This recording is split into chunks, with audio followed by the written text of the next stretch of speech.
in the 450 class is stiffer, and I don't think anybody takes any shit, if I'm being honest, Um, and, is he going to be successful? Absolutely. But he does have, a handful of riders that are a lot more on his level and better, to deal with. JB and AC, the energy was awesome. Those two are just like really finding their groove. 4 straight overall wins. $100,000. Adam Cianciarulla. Checkered flag and Justin Brayton. Cianciarulla has won the 2019 Pro Motocross Championship. He's gonna do it to become the oldest winner in the history of Supercross.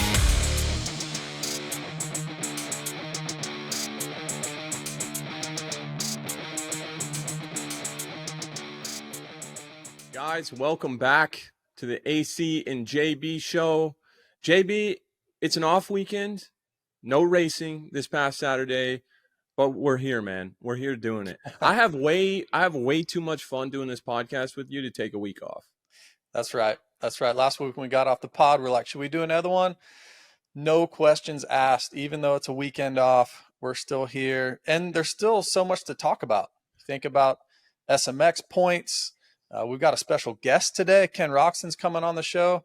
Do want to say thank you to Aaron Plessinger, our first guest this show 1 week ago. So thank you, AP, for coming on. And let's dive into it, AC. How was your weekend, man? Dude, it was good. I played golf. It was a toss-up. It was a toss-up because I had my buddies. My buddies were going out, kind of the same crew I rode with a couple weekends ago. They were going out to Kahia to ride Saturday morning, but I had already kind of committed to playing this 666 championship here at Bear Creek with my buddy Tyler Keefe.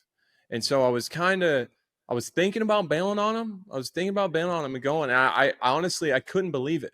Like, I told my girlfriend, I'm like, I can't believe that I'm debating a golf tournament versus riding right now, just with where I'm at with everything. We know how much I like to golf. But I ended up golfing, playing well. We got second in the tournament. But I've been taking lessons. Shout out my buddy Braden, the assistant pro here at Bear Creek. He's been helping me out. But, dude, you know how it is when you start taking lessons. It's like you take 5 steps back before you go forward. I'm just lost right now. I'm in no man's land. I'm throwing clubs. I'm stomping off the course. I left after 12 holes the other day. Like, dude, somehow did okay in that tournament, though. Watched the NBA Finals yesterday. That was cool to see OKC win. And then golf tournament, too. The golf tournament on Sunday, the Travelers, Keegan Bradley versus Tommy Fleetwood. Ooh. It was a great weekend for sports, man. Yeah, it was. How about Halliburton going out with that Achilles? Dude, man, what is it with the Achilles? I don't get it. Like, I really don't understand. I've never seen so many Achilles injuries since Eli Tomac, Denver 2023. Dude, what the hell is going on? Like, it's wild, man. And it was just like a basic, he was going to drive into the paint and just pushed off with his foot and dude, popped. and I just sat there, and I think, having been an athlete, it's like you think about that moment for him. I was rooting for OKC, but think about that moment, like Game 7 of the NBA Finals. Like, who knows if he'll ever have an opportunity like that again, and I was just trying to, I put myself in, kind of try to put myself in his shoes and imagine that, dude. And it's like, I think having been an athlete, I don't know if it's the same for you, but when things happen, like when, a big champion, somebody lose, I think about the person that lost. Mm-hmm. Like, I think about how they're feeling. I'm stoked to see somebody win, but I'm also like, I've been on both sides of it. So I think it's a bit easier for us to kind of, I don't know, kind of respect what they're going through. But, dude, that was bad. It's not good. Yeah, super emotional time for obviously him, and then his dad. They've been showing his dad in the stands a lot lately, and he's getting into it and wearing these crazy pants. And then, look, the Pacers, they fought and clawed their ways to get to the finals, and then to Game 7 was like, oh my goodness. And then they were up by 1 at half, right? Yeah, they were. Halliburton had just went out, and it was. And I was watching that game too. The Pacers have come back. I mean, they played just such good team basketball. The ball's always moving, and until maybe a minute and a half to go, I was rooting for OKC. And after like a minute and a half to go, they were up like 12. I'm like, okay, they got this. You know, they're like, they know how to hang around and claw their way back. But yeah, so that was fun to watch. But what about you, man? What's new? Are we on the margaritas this weekend? We take a weekend off? Are we still gluten free? Give me the lowdown. Now we're into golf actually. So you're debating whether you should go riding or golf, and obviously you end up playing golf. But I like that you're even thinking about it.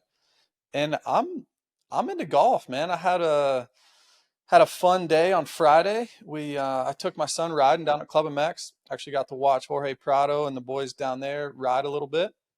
And then my neighbor has been inviting me out to play at his club. It's a private club about, I don't know, 5 or 10 minutes here from my house. And so went out and played with him. And dude, this place is so nice. It was unbelievable. And look, you know as well as anybody, when you play a public course, there's really, really nice public courses. But when you get on a nice private course, there's nothing like it. The greens, the fairways, it makes you want to play more and more. And AC, I'm going to have to pick your brain a little bit. Do I join? This is where we're at. Do I join the club? Me and my wife are debating, if we did, we could do this with the kids. And then what about if Beckham really likes golf? Because Beckham went out there with me and played. So the debate begins.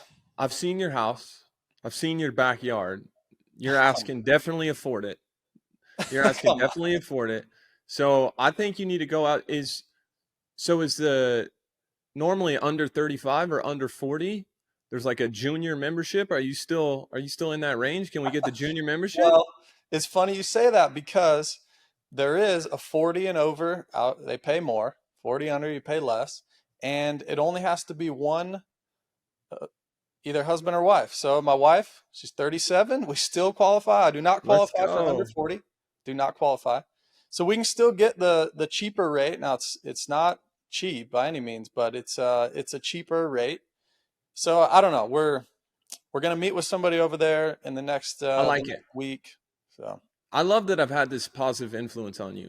I love to see you. I saw Bex out on the golf course. I saw his swing, dude. I mean, it's funny. I've always been. I don't know how people perceive me from the outside, but in my personal life, I've always like kind of kept to myself. Like I've never been one to like really get to know my neighbors, or I've just never really, and that's part of just growing up the way that I did. I don't really know how to create that sense of community, that's what I've explained a couple podcasts ago. I'm trying to do more of that. Like I'm trying to create a life that's a little bit more well-rounded. And I will say, like these guys at my golf club, like interacting, going there for, we've got like pizza night, live music stuff, and playing these tournaments. It's like, it does give you that sense of, I know you're like, I know you're popular on your street. I know you got neighbors that you're tight with, and it's been a little bit harder for me. So I think being a little bit more, I don't know, engaged with that, I don't know. It's fun, man. It's fun. So I think you should do it. But I'm nervous. I'm nervous that if you start playing golf, if you start playing one day a week, dude, like a few weeks ago when you sent me a picture of your scorecard, you had a putt for 79. I'm like, you cannot be serious. Like this guy barely plays. He barely plays golf, and you're already better than me. But I don't know, dude. I think you shell the money out. It's a write-off, right? I mean, you can write that off. I mean, podcast write-off is part of the pod. We're talking about it on here. Absolutely. Why not? I didn't think about AC's coming to Charlotte, round 1 at SMX playoffs. I could be a member. I'll have about, 10 plus rounds on this course. Bring him out. Give us some talking points on race day live. Yep. Maybe even the pre-show. We can talk about golf. I'm in. Well, we've already been making this plan. I feel like we've been making this plan since January, since Anaheim won. Yeah. And I am absolutely coming out a week early.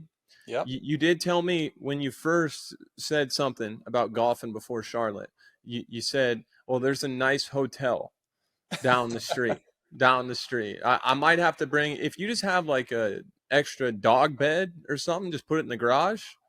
And I'd rather do that if that's okay. No, you just shot yourself in the foot with that because you just got done explaining how you don't really like to be around people. You'd That's like not to be a true. recluse. No, see, that's not to be confused. That is not what I mean. I like to be around people. I just don't necessarily always know how, like, I don't know, man. Like, I guess I get like some social anxiety and stuff sometimes in like more personal settings. Now, walk into a boardroom or, walk through the pits at Anaheim or walk into a press conference, all that stuff, no problem. No problem. But the whole, like, getting to know people on a personal level thing, that's been the struggle for me that we're getting a lot better at.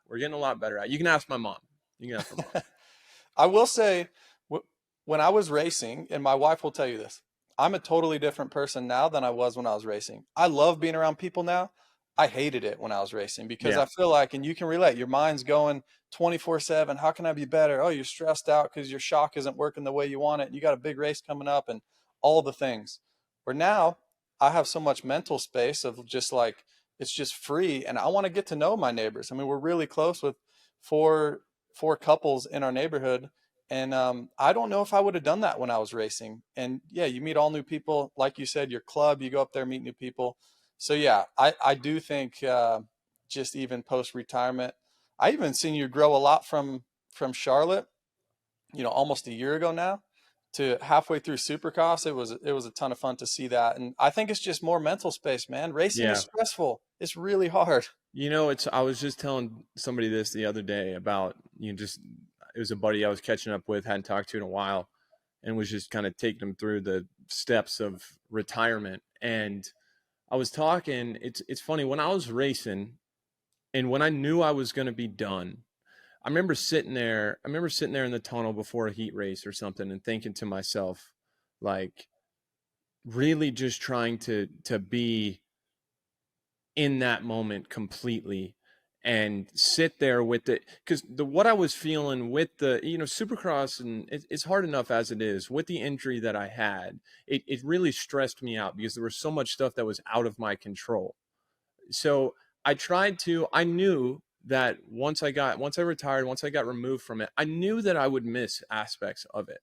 Mm-hmm. So I would sit there with that stress, and I would try to remember it, so I could come back to it like with where I'm at now. And I can remember being like, man, I really don't want to go out there right now. But it's funny, all the stress that I felt from racing, that I thought once racing went away, like, I knew it would be difficult. Trust me. I know, retired athlete thing. I mean, it's a tale as old as time. I knew that. But it's funny, you find a way to take this stress and anxiety and put it on things in your life. Like, even with racing, after I retired, racing out of the picture, it's like all these little things, it like turned into this vague sense of dread. And I found myself just like, and I've kind of growing out of that now, but just like with racing, it's so up and down based off how you do on the weekend. And we're always trying to mitigate that. We're trying to stay as even keel as possible, but you're fighting an inner battle all the time. And I found that without racing, I would do the same thing. Like, I would go up and down because my nervous system is so programmed to be going up and down. So it's like I would get to that fight or flight place, even though I didn't need it, just because it's habit. I mean, I've been doing it since I was 3 years old. So, like you said, it's just like, it's really just trying to be in the present moment now and know that it's so, like, just know that it's okay. You got time, you can go and have fun and do things. It's like, it's hard for me to feel like, even with the social thing, we're on a bit of a tangent here, but it's like, so say somebody invites me over for dinner, right? If I go, I have a great time. Like, no doubt about it. It's just getting me out the door sometimes. And maybe people listening can relate to that. But yeah, so I guess I feel like it's a momentum thing for me. It's like I say yes to enough things, And then they roll into more yeses. And then next thing you know, I look around and my life's pretty well balanced. And that's where I feel like I'm at right now. And I think that's been the biggest shift for me mentally, is just saying yes, allowing myself to enjoy the moment. Like what I created, this life I created, what I did, like it's enough. I deserve to enjoy it. It's like wrapping my head around that took a while, I think. Yeah. I love it, man. Yeah. I love it. Yeah. Yeah. We're going to have back to just having that mental space, right? When, to even have new friends. And now you have the space to say yes, where you had such an easy way out when you had to be at the test track tomorrow morning at 8 and you're stressed out and you knew you had to eat right and you can't have a glass of wine and all these things. There's a laundry list of things that we had to do. And that's why a lot of people, going back to even when we first started this pod, I remember one of the first episodes, we were talking about neither one of us would go out to dinner on Friday night. We would just stay in the hotel and we're like, man, we got to go out to dinner and enjoy it a little bit. But we were still stuck in like our racing mindset of, nope, stay in the hotel, got to focus, got to watch some footage or study the track or whatever. And we're like, dude, we're not racing anymore. Let's go out to dinner. Yeah, totally. And yeah, once we do it, like remember we went to dinner with Steve, we'd have a couple glasses of wine, like dude, it was fun. It's a great time. But isn't it funny? I feel like dirt bike racers in general, I feel like we're just weird. I feel like we're just a little off. You know, what are you doing on your phone there? Kenny just texted me and he said, can we do 2? There's an accident, so it might take a little longer. So Kenny. Yeah, that's fine. We're gonna do I feel like this podcast has been good because it's very unscripted. I don't know about you, but I take about 4 or 5 notes and just some basic talking points. Sometimes I'll write down like moto scores and stuff like that, but I like just having the conversation flow. But JB, what do you think about doing a little report card, top 10 SMX points, both classes? We'll start at 10. Love it. We'll start at 10, and then we'll go to 1. Just a few minutes on each guy. I think that's good, but I think we touch on the cut line. So we touch top 10, and then let's touch on cut line, because that's a big talking point. You think about the guys, top 20 directly into the motos for SMX, and then obviously the rest of the guys go to the last chance qualifier and only 2 spots. So you seen like McAdoo last year had to ride the last chance qualifier. I think about a guy like Anstey this year, is most likely going to have to ride that last chance qualifier, and guys that could potentially come from that to still win the race. And then they have to go through each and every weekend. So it's not like you qualify to the last chance for Charlotte and then you're automatically in, even if you get a top 5. You got to go back to the last chance for St. Louis. So that cut line's important, but also to your point, man, it's really important to get these points. We've seen that the last couple of years of if you're the number 1 seed. I think we're going to talk to Ken about it here in just a little bit. Remember a couple of years ago, it was him, Chase, and Jett all like tied almost going into that last race at the Coliseum. Yeah, it was unbelievable. Think about if one or the other, if Ken would have been the number 1 seed, instead of, I think he was, 2 or 3 that year. So, well, I think it is kind of like, I relate it to track position during a race. If you're Eli Tomac and you get a 10th place start and Jett gets the whole shot, it's putting you in a place where you have to do more. Like you have to make up ground. And that is, I think, mentally more than anything, going into the playoffs with the little cushion, I think it just helps mentally. Mm-hmm. Yeah. Let's break it down. 250. So what are we? We're 21 rounds down. First weekend off here in motocross. We've had 4 races in a row. Before we touch on that, AC, I want to get your opinion. So like your championship year, when you have that first weekend off in motocross, that's a big deal, right? And because then you prepare for this. We got 4 in a row coming up. It's starting to get hot.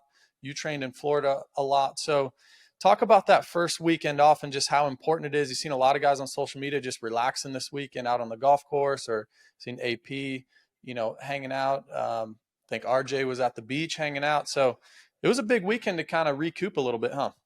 Yeah, it is a big weekend. And for me, I would always, until the last couple years of my career where I was California full time, I would go from Thunder Valley. I'd fly to Thunder Valley and then go Thunder Valley back to Florida, then race High Point, obviously, and then you're staying in Florida basically the rest of the summer.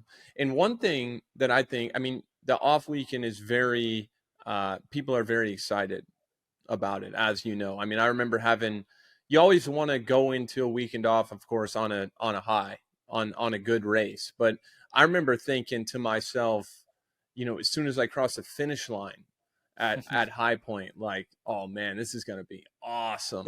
Yeah. Try to convince Nick Way to give me a long weekend, Friday off the bike because some guys will ride Monday, Tuesday, Thursday, Friday going into the off weekend. But I liked having that extra Friday, just a light road cycle or something. But one thing that I will say is, when you go back to Florida, for a lot of these guys going back east on the weekend off, I think it's very easy to train too hard, to do too much when you first go back to Florida because of the humidity, the heat, the track's rougher, it's sandy. You can do, compared to California, I mean, you don't really have guys that stay out here that wake up in the morning, do an hour and a half cycle, then go to the track, then come back, go to the gym. It's really hard to do that in California.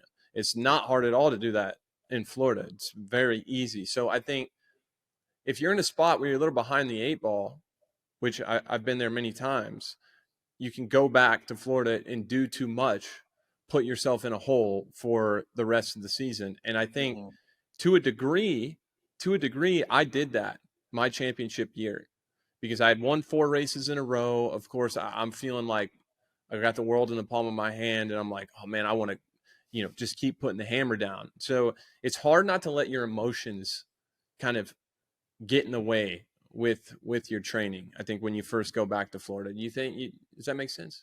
Yeah, 100%. And I was actually down at Club MX twice last week, and it's starting to get really, really hot. Not like Florida yet, but this week. So now Southwick is this weekend. And I was talking to Cody Schock last Friday, and we were just talking about just random stuff. And shout out Cody, he's having a great season so far. Some top 10s in the 450 class, mixing it up with some factory guys. And him and I were just talking about kind of this next stretch of, you have Southwick, then you have Redbud and Millville, and these places that can be very hot. And in my opinion, I said to Cody, I'm like, hey, be careful next week, because it's triple digits here in North Carolina this week. It's going to be over 100 degrees. So it's very easy to be excited about this next run and excited about Southwick, and you still need to get your 30s in, but it's a slippery slope, just like you were saying, because now it's in triple digits. And if you get behind the 8 ball during the summer, it's almost impossible to recover again and then gain that fitness back, because you're just overheated. Now you're traveling, now you're racing, your intensity effort during the weekend is at an all-time high. And then you come back home and you cannot escape the heat. So interesting you say that we're going through that process right now here in North Carolina. And I'm sure the guys are in Florida as well. Like it's a balance of, do I still do some 30s, 40s? Do I just taper it, do some 20s this week because Southwick's going to be tough, and expect kind of, you got to be thinking like 2 or 3 weeks up the road. And I think for guys, especially that had a pretty good season last year, raced the majority of the races, had a good off season, you have such a base at this point where during that championship year, I kind of backed it down a little bit as we got later in the year. Like I would ride 2 days a week most of the time, and instead of 3, where a lot of the guys will do some light riding on Monday and then a big day Tuesday, and then maybe a little more light riding on Thursday. I would normally just ride Tuesday, Wednesday, because you get to this point in the season, and it's really difficult if you need fitness, if you're searching for fitness at this point in the season, good luck, man. It's going to be a tough summer. But JB, you were good in the heat.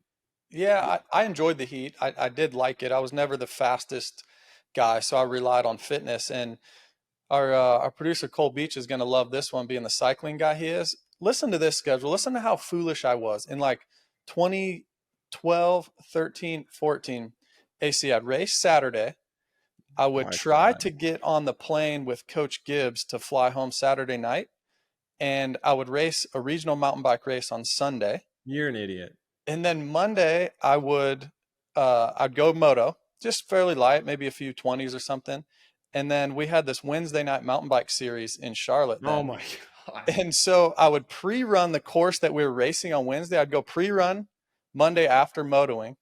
Tuesday would be my hard day on the motorcycle, like 235s or something, and it's hot. Wednesday I would chill like in the morning, maybe stretch and do a little bit of body work. And then I would go race mountain bikes Wednesday night. Full effort, max effort. Thursday I would go moto just to kind of like flush everything out. Friday fly out, Saturday race a national, and rinse and repeat, dude, for like 3 or 4 years straight. It was so dumb but so fun. But I bet you got to a spot where you probably felt flat. But that's when you go to the gate and you feel tired, but you go out there and do like 4 laps and you're like, okay, I'm good. I'm good. Like I got wakes this you to back the end. up, huh? Because Yeah. there's plenty of times where I've got to that kind of flat spot, like you said, just trying to do too much. And it's so hard, I think, especially with everybody training in groups now. Everybody is so different. Everybody's body's different. Like if you look at, Ken Roczen's, who we're going to have on here in a bit, his schedule versus Chase Sexton or Jett Lawrence, I mean, they're going to have some similarities, but they're going to be pretty different. And it's really hard. And I came from the kind of that Eldon Baker program when I kind of the last couple of years of my amateur career into pros, where we're all kind of doing the same thing. And I think it's difficult to not, you have to have so much trust in yourself and your program to know when to do less. It's hard when you have, say you felt a little flat on the weekend and on Tuesday you're going to do 2 25-minute motos instead of 40s or whatever. And you guys you're training with are doing 40s. It's so hard to be like, okay, I got to do less today. Doing less, and sounds like it was the same for you, which is very predictable, but doing less was always harder than doing more. And I think that's pretty much the case across the board with these guys, wouldn't you say? Oh yeah. Yeah. You don't get to the level that the guys we're talking about by trying to get out of work. No. You have guys around you, the Aldens of the world. You work with Nick Way for a long time. They're pulling you back. They're saying, no, we need to rest a little bit. And the one thing, I never really had a trainer that I worked with, day in and day out. And the number one reason was if I didn't do well, if I got tired on the weekend, I wanted to look myself in the mirror and say, you're the reason why. Now this probably hurt me, right? Like if I had Alden in my corner for years, who knows? Maybe I end up being a champion. I don't know, but I'm okay living with that now because I was the one doing the mountain bike races. I was the one burying myself. And if I didn't perform on Saturday, it was because of me. And also the other way around. Hey, I'm putting in the work. I can reap those benefits on the weekends of getting a good result, and I could pat myself on the back. So probably not a great way to go about it, but it was the way I chose back then to do it. And also there was a little bit of burnout factor for me, especially once I got to the motocross races, because it wasn't my strength. So I put all my eggs in the supercross basket. I needed extra motivation during the summer months to stay fit. And honestly, mountain bike racing was what kind of saved me, because this sounds crazy. I was more worried about winning a Wednesday night summer series race than I was getting on the podium on Saturday. It sounds crazy, terrible, dude. But also trying to win those Wednesday night races, it actually helped me on Saturday because I stayed fresh. I was excited to be there. And then honestly, there was times, man, I was so fit. Like I remember 2012 Redbud, super, super hot, late in the moto. Just grinding it out. Yeah, just grinding it out. It was one of my best finishes, got second overall that year. Just a junkyard dog. Oh, just loving it. Bring on the heat. Bring it on. Max heart rate, 157. Not quite that low, but close, yeah. Yeah, man. I never Good figured times. out, I could never figure out the heat. Like even when I go to sleep at night, dude, if it's not 68 degrees in my house, like I'm sweating in bed. I just run hot, and I always have. I grew up training in Florida. I did the work. I stayed hydrated. I did what I needed to do, but man, the heat just got my ass.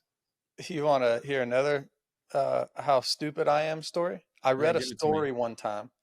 Jeff Stanton, I believe it was Stanton, he said that he wouldn't sleep with the air conditioning on in the hotel before nationals. Oh, So he's used to the heat.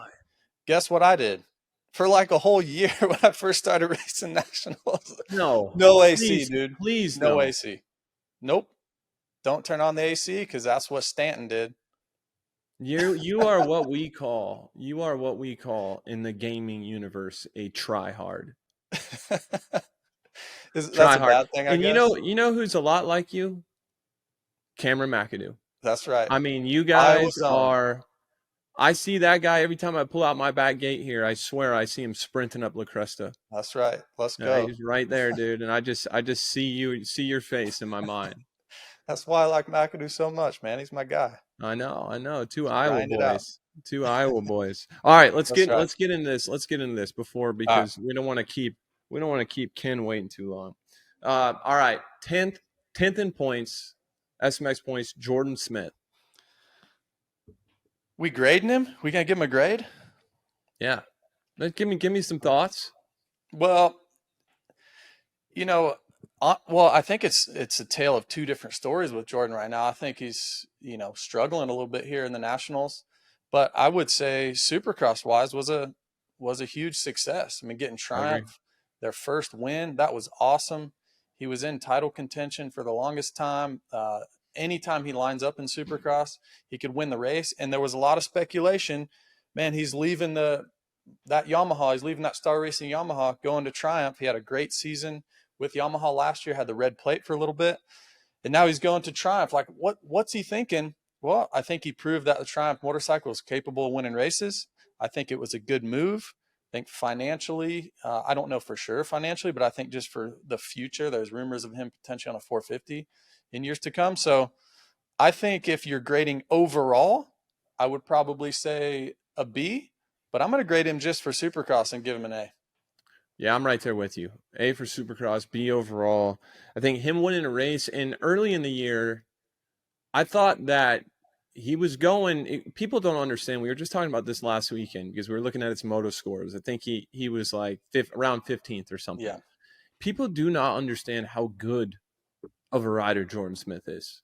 Like, so much talent, and a guy like that, even though he got 14th, 15th, whatever he did on the weekend, that guy's training just like the guy winning the championship.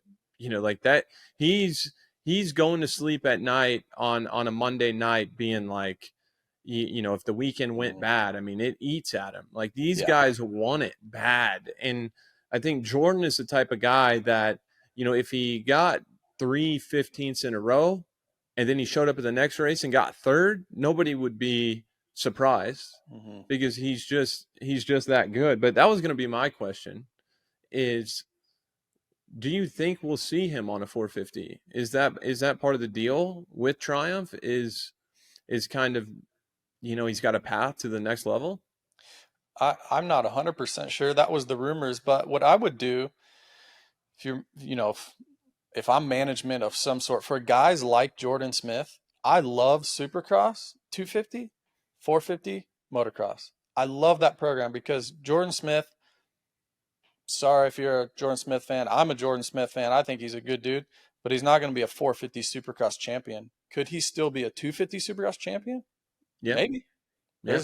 There's some a high probability that he could be a 250 Supercross champ. So I love to keep him there from a brand's perspective, but then moving 450s in motocross and see how he does.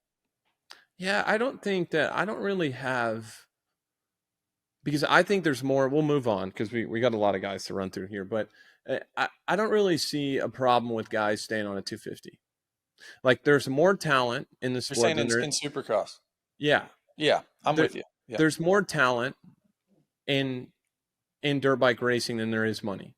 And so any way that you can make a living racing dirt bike, somebody like Jordon Smith that probably would not get paid very much on a 450 right now. Yeah, I've got no problem, JB. I got no problem with somebody staying on a 250 that long. So B overall for Jordon Smith, A in Supercross. Let's move on to handbrake. Max Vohland. Dude, that still is one of the craziest things that I can't even wrap my head around it, really. It's like wild. the equivalent to going full ATV thumb throttle. Yeah. That, I mean, wild. It's wild. And I don't even need to talk about his results. I'm going to talk about his career and life, perseverance, huge injury, comes back, didn't even know if he'd ever ride again. So I want to give the team an A, Club MX Yamaha, for believing in him and giving him an opportunity and working around his injuries, putting a handbrake on. I mean, there's not a lot of teams that would hire Max and say, "Oh, you can't use your right foot at all." Wait, totally. Really? We're not having you around. So A to the team, A to Max. He could win a race next year. He could legit win a Supercross race next year. So I'm giving him an A across the board. I think he's a guy that has so much natural ability. He does. And his last couple of years at amateurs, people were like, "Oh, look out for this guy! Look out for this guy!" And he turned pro with KTM, I believe, at 16 years old. And honestly, I think he was mismanaged a little bit there early by KTM, and I think they rushed him into it a little bit. And I think he's done a great job to gather himself. I think Club MX you can tell he's still, some guys, they lose it. They lose the fire. They lose when you see Max, even though, he's not necessarily always in the top 5, always a podium guy. Every time you see him, every time he's on TV, he's trying hard, dude. Like, he's giving it everything he's got. And I've got so much respect for that, especially when you're this highly touted, he was probably coming in based off how his amateur career went, going pro with factory KTM at such a young age. In his mind, he's like, I'm winning a championship in a couple years. Like, I'm winning races. And to go from that place to, having the injuries, having that catastrophic injury, and then still be showing up and kind of fighting the way that he's fighting, dude, that's awesome. I think it's an easy one to root for. And he's running the number 92 this year, which you like that, huh? I'm stoked on that one. Yeah. So I'm going to go ahead and give Max an A. Yeah, I like it. Michael Mosiman, 8th, 209 points. That's pretty solid as well. I mean, you think about Michael Mosiman just a few years ago, Adam, he was battling for a championship, battling with Hunter Lawrence. I mean, he won a race and disappear. There was talk of him potentially retiring. He was going to be done. I thought he racing. was done. Yeah, I mean, I did too. I think a lot of people did. Then all of a sudden, Star Yamaha doing Star Yamaha things. Let's bring Mosiman out and see what he can do. And dude, here he is. I don't know if we're being too nice right now, but I'm going to give Mosiman an A for several reasons. For the first one of being in the mix, staying healthy. I mean, there was multiple times. I mean, actually, was it Anaheim 1 where you're like, hey, who's number 93? I'm like, wait, that's Mosiman. That's Mosiman's out there. Oh, it definitely was. Yeah. You know what I mean? Like, I had no idea. I think a lot of people thought that, but he was absolutely ripping.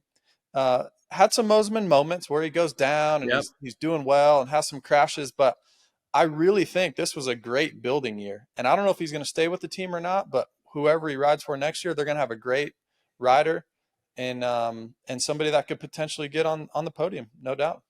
Yeah, he's one of those Jordon Smith types that are just so good on a bike. And he really, when he was on Husqvarna, I remember my last year on 250s, Denver Supercross, we had a pretty good little battle. And I didn't think that he was, I don't know, I just didn't think he was that good. I passed him. He passed me back.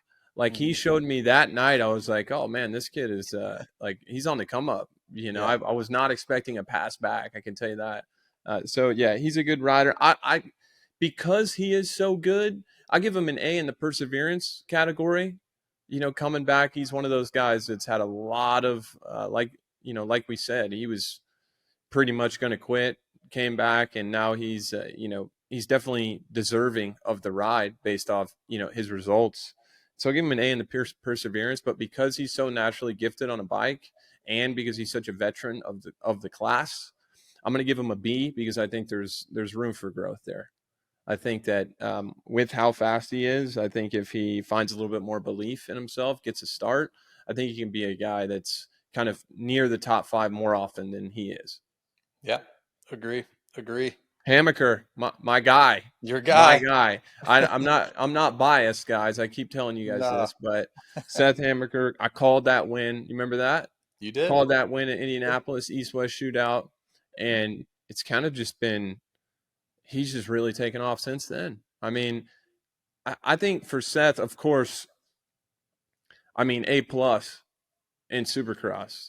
Even though he didn't win, and that's such a heartbreaking way to lose it, I think that if he stopped riding right now, stopped the rest of the year for whatever reason, like he's still going to have a ride for the next 5 years based off what he showed in Supercross this season. Like he is an elite championship contender in Supercross now. Now, outdoors, I haven't seen that yet. And I don't know. We're all chasing consistency. Everybody is.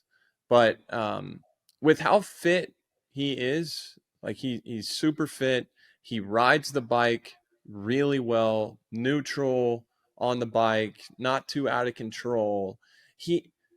For as good as he is, he makes these weird little mistakes or something will happen. And you're just like it seems like Supercross, he kind of got over that this year. I had a lot more trust watching him ride.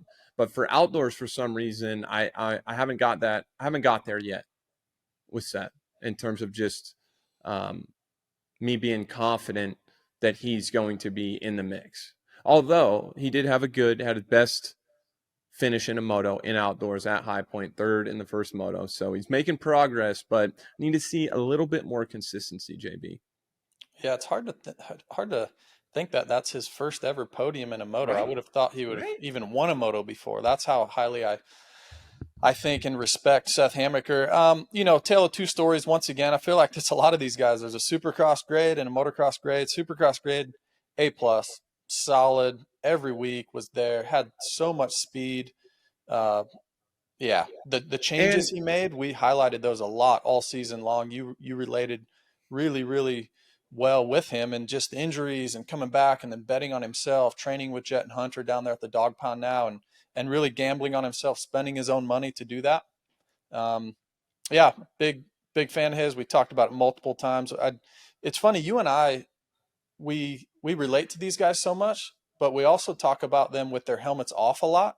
And a guy like Seth is just so easy to cheer for. We talk about the human, I guess, more so than we talk about the actual rider and the analysis of riding. We do that a lot, but I like to talk about how they are with the helmet off. I think you do as well. And Seth is a guy that's one of the best, man. If my son looked up to him, I'd want him to, just how polite he is and such. So, and A+ in Supercross for me. And man, what do you give him? B- in motocross so far?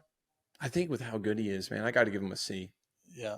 With how good he is. He did have that injury, though. He had to take a round off, so we'll give him a little leeway there. But, Seth is the type of guy that when nobody's looking, when nobody's watching, he's going to do the right thing every single time. And it's just hard not to root for a guy like that.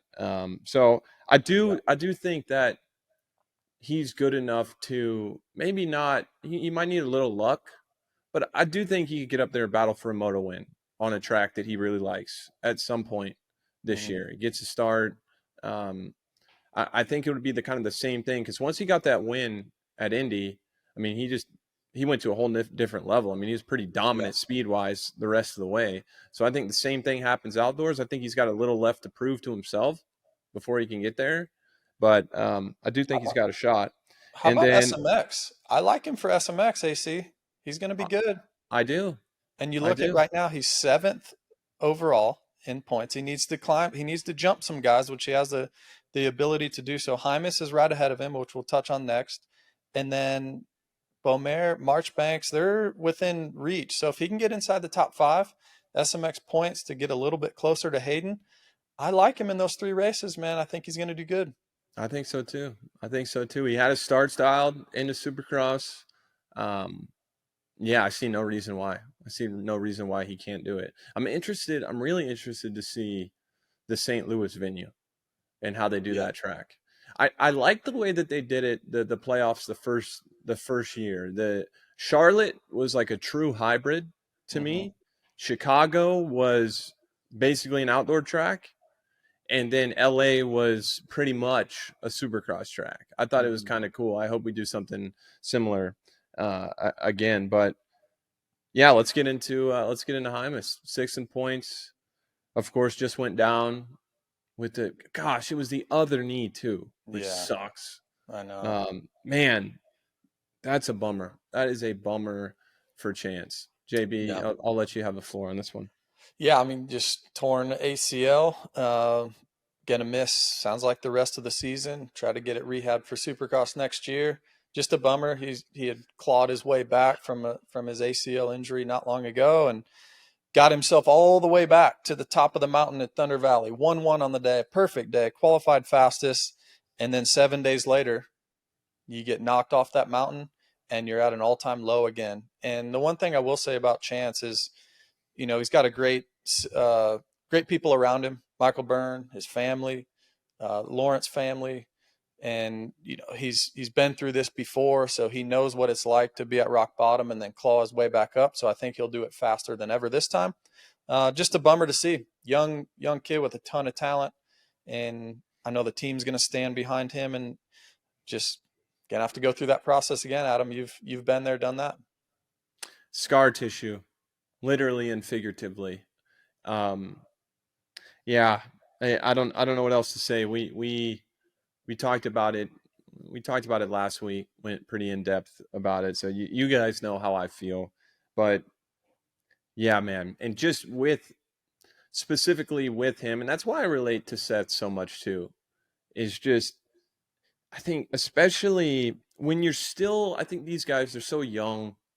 They're still trying to, I guess, they're established in a way, but they're still trying to establish, themselves as a guy that can be good at the next level too, that can have a 10-year career or longer in the sport.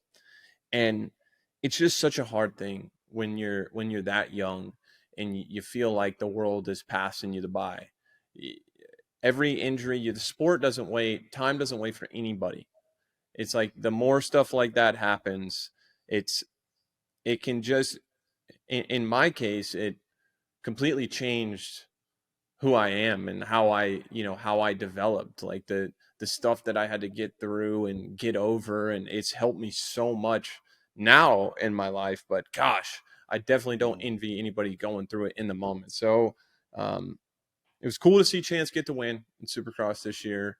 1-1 at Thunder Valley. He can hang his hat on that. He'll be fine. I think he'll be fine.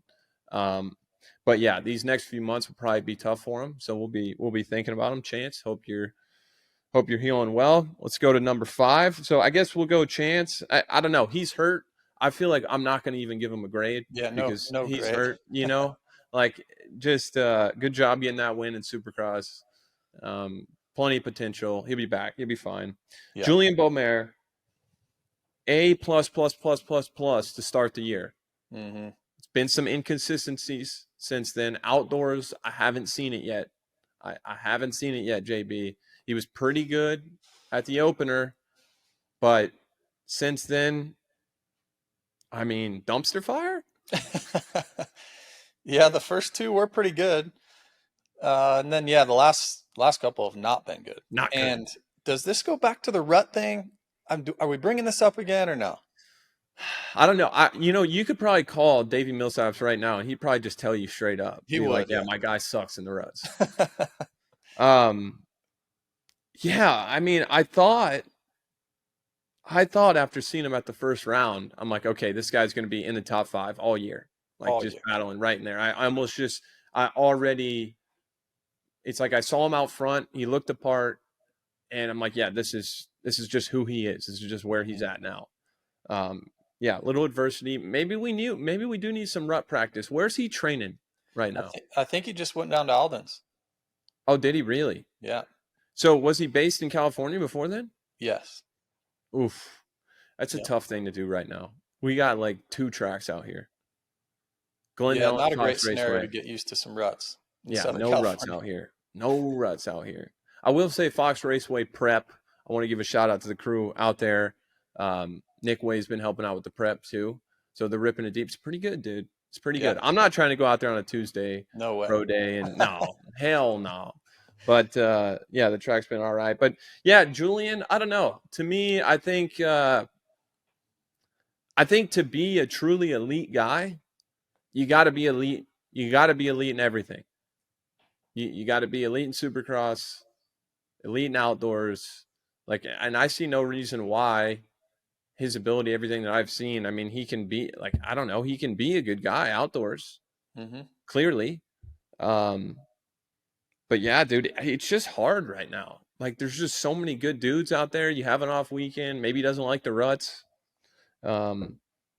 So yeah, I don't know. I'm tough on Juju here. I think I'll give him I think if I had to rate him overall, I think I'll give him a B. Yeah. I think I'll give him a B. I echo everything you just said. To start the year, it was like, oh my goodness. He was the best guy for a while. Yeah. He's qualifying fastest. Like, he wins San Diego. Totally. And then the beef between him and Haiden, it's like, I remember doing a sit down with him. I think it was Anaheim too.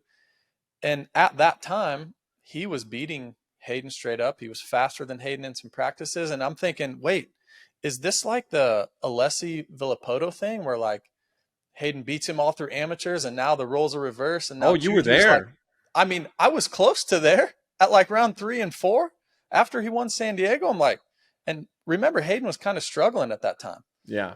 And then I remember. Oh yeah, it was fun. It was a lot of fun. And Julien was leaning into it, and then he was doing his walk-ins with his, what do you have, a fur coat on at one point? I mean, oh yeah. All the stars were aligning for Beaumer to be like a superstar. And so I think that's in there. So I give him an A+ for Supercross to make that leap. Now, we did see that leap in the first 2. So I mean, you mentioned a B. I'm going to give him a B+ overall because I can see that potential is there. And I don't need him to battle Haiden in motocross right now, but he needs a couple podiums because there's this pecking order that's starting right now of, hey, who's going to be the guy next year at this time? Who's going to be winning races? Is it Kitchen? Is it Shimoda? Is it Marchbanks? Somebody's got to take the spot. Julien? Like, someone's going to take the spot. And it starts now. It starts right now to start that pecking order. And I think Julien was the guy in Supercross, but now, you know, guys like Shimoda and Marchbanks, even, who we'll get into here in a little bit, they're kind of eclipsing him in motocross. So, but I think he'll get there. I do. So I think B+ for me overall. I like that. Reasonable.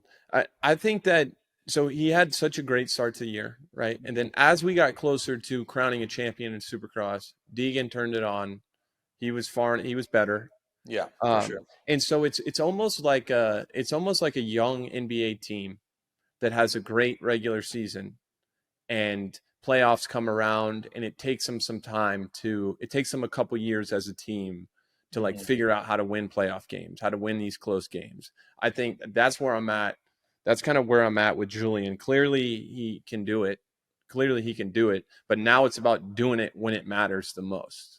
And I think that just requires a kind of another step belief-wise, you know, and I think obviously Haiden being out of the class after Supercross next year is going to be very helpful to, you know, believing that you can actually win the race. Yeah, yeah. So I would do, if I'm Juju, I dodge Haiden next year.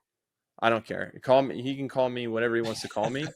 Like, I'm chasing those bonus checks, dude. I think a lot of people will be dodging him. That other coast is just going to be stacked. Right. Yeah. All right. So that's Juju. Let's move to the number 4 and a guy that's been very impressive so far in outdoors. All 225 pounds of them. Garrett Marchbanks, dude. 4th in overall SMX points. That's a bit of a surprise. For me. He's been pretty consistent so far this year. I would say good year for Marchbanks so far. Yeah, I would say even better in motocross.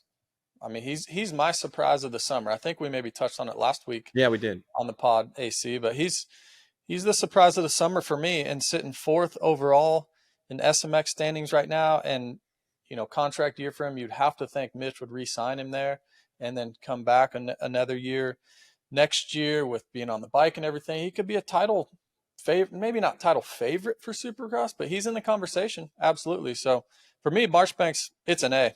It was a gamble, in my opinion, to go to Monster Energy Pro Circuit Kawasaki, to leave Club MX, who he's having some success with, and to have to race the 250 in motocross. But man, he's proven me wrong. It's been a good year. And like I've said before, 8 pounds, 1 horsepower, you lose. He's probably got 30 pounds on most of the dudes out there, at least. So he's having to make a lot of passes. But yeah, I give Marchbanks an A across the board. Great year so far. See a lot of growth, like emotionally too. Even just talking to him, he's like super grounded. And we talked about it last week, but solid. All right, so A for Marchbanks. Third in SMX points, Tom Vialle. I don't know, man. Come on, dude. What do you mean you don't know? I don't know, man. Here we go again. Yeah, I mean, won the Supercross title, 2-time Supercross champ. He did what? What did he do? He won the Supercross title. And you don't know? Yeah, I don't know. I'm messing with you. It's because he's so, I don't know. I think that I expected him to be just a little bit closer to Deegan in motocross. Overall, just because he's so good and he's got such a good pedigree, always gets good starts. So I just expect him to have some motos where he's the guy, like Shimoda, the first 4 motos of the year, like in second, 5 seconds back. I expect that to be Tom. Yeah. So I think he can just do a little better, but I think he's had a good, winning a Supercross championship already makes it a great year. So you got to give him an A for Supercross right now. In outdoors, I would probably give him like a C+, just because he's like that good. And I think he could get up there, battle for some moto wins. Is that fair? Yeah. I was going to go B- motocross. Okay. Mainly just because I think his ceiling he should be right there with Haiden. And I don't know if that's just, if we're, I don't know, a little bit blurred vision on the fact that he came over as a 2-time MX2 world champ and, outdoor this and outdoor that. Hadn't even hardly ridden a Supercross track, and he's had all of his success in Supercross, which is crazy. So I'm still waiting for that motocross success. Yeah. A little bit. Well, Porcel raced Supercross quite a bit. I raced him at Bercy. Yeah, he did. Yeah. You're right. So yeah, I'm just waiting for it in motocross, and it's mainly just like you said. We think he's so good. He's gonna be on a 450 next year. We're going 450 racing. Going 450 racing.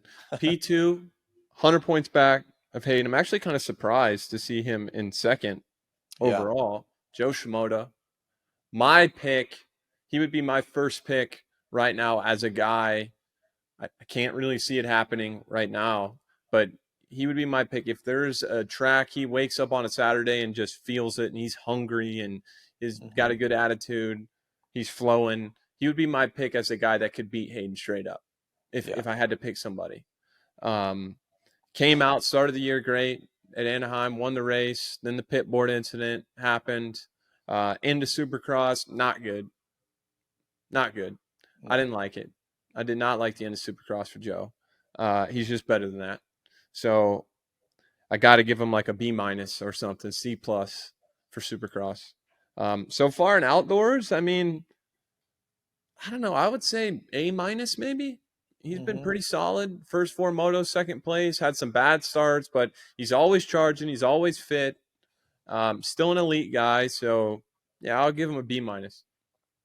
Yeah, I think through Supercross, taking out Anaheim 1, as he wins the race, came out firing like that. It was so cool to see. Goes to the injury, and then about, I don't know, a month or so after that, we're waiting for him to arrive again. He never did. So in my opinion, the first couple weeks of motocross, like, truly made him, I don't know, is he the favorite on the free agency market in the 250 class right now?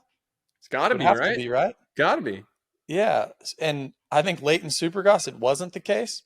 So it's just amazing how a couple weeks can truly change. It can swing a couple $100,000 either way. So for Joe, yeah, Supercross, I mean, I have to give him, I don't know, because there was so much talk of him not starting season strong, and then he hit us all in the face with it at Anaheim 1. So I'm going to give him the benefit of the doubt with that injury. I think an A- in Supercross. And I really think I'm going to give him an A for motocross because of just, even when he hasn't been on the podium, look, he got 4 seconds right in a row to start the first 2 rounds. And then the last round at Mount Morris, man, he was charging. He was charging hard. He crashed both motos.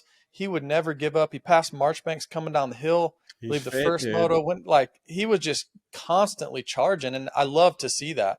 Even though he wasn't on the podium, I like what I'm seeing from his fight and also his speed. I agree. I think he could be, I think he could have a 1-1 day here coming up. He's that good. And off the bike, Joe is maybe the most unintentionally funny person I've maybe ever been around in my life. Like, I've never just straight up belly laughed so much around somebody. He is Really? a funny guy. And then, yeah, you see him, just his personality, and then you see him like at High Point charging through the field, just got the dog. Like, it's just so funny, the contrast in his off the bike personality versus on the bike. Like, he's a pretty nasty competitor that way. P1, of course, Haiden Deegan. What is there left to say? I mean, other than the only chink in the armor, and he even said it, he could have been a little bit more dominant in Supercross if we're holding him to this, dominant standard. If we're looking at him like a Ryan Villapoto coming through the ranks, or a James Stewart or Carmichael, if we're comparing him to those guys, that would be the only chink in the armor. It's just started Supercross a little slow, but like a champion, he's rebounded, dominated the end of Supercross, East-West shootout, far and away the best guy outdoors. He knows it. They know it. We know it. So I gotta give Deegs an A+ across the board. Yeah, same. Right. I mean, 4.0 student, A+ across the board. He's ready for the 450. Let's go. Move him up now. Move him up. Move him up after time. SMX. Let's go. It's time. Give him the trophy. Give him the trophy right now for this outdoor. Give him the trophy now. I mean, it's like not even. And then these playoffs, I don't know, man, he was so good last year and the year before. I think that might be his best discipline. Yeah, I agree. I mean, I think it might be. I've never seen him outdoors, yes, but also the playoffs too. It's like he's nasty. So yeah. Ken Roczen joining us on the show now. Kenny, thanks for taking the time today. And sounds like you've been hanging out at the beach a little bit. Yeah, we just came back from the beach. I honestly been going on so many trips in the last 2-3 weeks. It's kind of crazy. More traveling now than when I'm racing. Nice. I love it. I love it. What, so you have a beach house. You've been doing a little surfing, or I guess no surfing because of injury, right? Yeah, it's been a bit of a bummer in the last couple of years because it seems like every time I am able to do all my hobbies, I'm hurt. Last year I was 10 weeks on crutches. But luckily this one is just a little more mellow injury. They have been I have been on the conservative side when it comes to the ankle, just because the way the injury is and the anchor that sits in there, it needs to heal tight, and then you get it loose with therapy and stuff. So unfortunately, I have not been able to do any surfing or anything hobby-wise that's super fun at the moment. But I can at least, I can walk pretty comfortably on the sand now. I got to still be a little careful, but it was nice going in the water with the kids. They boogie board, and so I can do all the mellow stuff. But I'm hoping that so I'm a little bit over 6 weeks right now, and I'm hoping that at week 8 I can be a little bit more aggressive with everything that I do. In fact, I'm not supposed to, but I actually might go on a little run later, just on the road, something that's predictable, because it feels solid that way. I can't really twist it yet and turn it, so I just got to be careful. I don't want to do anything stupid and be set back.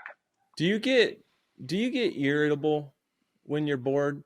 Ken, very. Is Courtney, if we had Courtney on right now, would she be like, I'm about to kill this guy? 100%, probably. There's definitely it seems like every year there's a bit of a time space where that's the case. It's just tough, right? Because it was really hot over here in Florida too. So in the beginning, after surgery, I was non-weight bearing for 2 weeks, then in a boot for 2 weeks with crutches and everything. So that was the time where I just wasn't able to go in the water, not even in the pool or anything. And then I'm just sitting around. And, funny enough is that, me, I'm not much, I used to be, but I play PlayStation every so and so often. And then Griff comes home from school and they had to write things down for Father's Day. What's everything about me basically and what I like to do. And he put in there play PlayStation and stuff, like No constantly way. like PlayStation. I'm like, dude, I don't even play that much. I get super occasionally, but during that time I just didn't have that much going on, so I played a little bit more often. But yeah, What I get super irritable. what's the game? What's the game of choice? You know what? I actually honed in a little bit on the new Supercross game. Wasn't a fan of it in the beginning. Just you know how it is. Once you're used to one game and then a new one comes out, the physics are different. You're like, man, this kind of sucks. But the more I Yeah. played it, you actually get hooked on it, and I like it better now than the older games. So, yeah, it's just been the Supercross game here and there, and then yeah, that's pretty much it. Actually, just a Supercross game. Ken, you know what the family and I just started doing like 2 weeks ago? Paige went to Whole Foods and got some hot fudge and some peanuts with some vanilla ice cream. So we're on like a 2 week run, like every night. It So takes me AC, back. oh yeah. It takes me So back. Salt Lake City residency, we start doing these desserts where we go. It's called a peanut butter parfait at Dairy Queen. I don't know if you've ever had one. If you haven't, you got to try it. But it's hot Wow. fudge, vanilla ice cream, and peanuts. And I probably shouldn't have, but I got Ken on them a little bit in Salt Lake City. And Ken, you got to get the ratio just right, huh? Too many Dude, peanuts, not good. Too little, not good either. it's a ratio game for sure. And remember, I think I told you, I'm like, yeah, I'm not a fan of like peanuts in my ice cream and stuff. And then, of course, once you start with it, you get hooked and then it's over. Luckily, I got good genes, so the weight stays off. Exactly. Yeah, me too, Exactly. Ken. You know my diet has always been my strong suit. That's where I'm the most locked in. You're the most locked in, yeah, with Mountain Dews and slushies. I remember those times. Mountain Dews, Dude. really?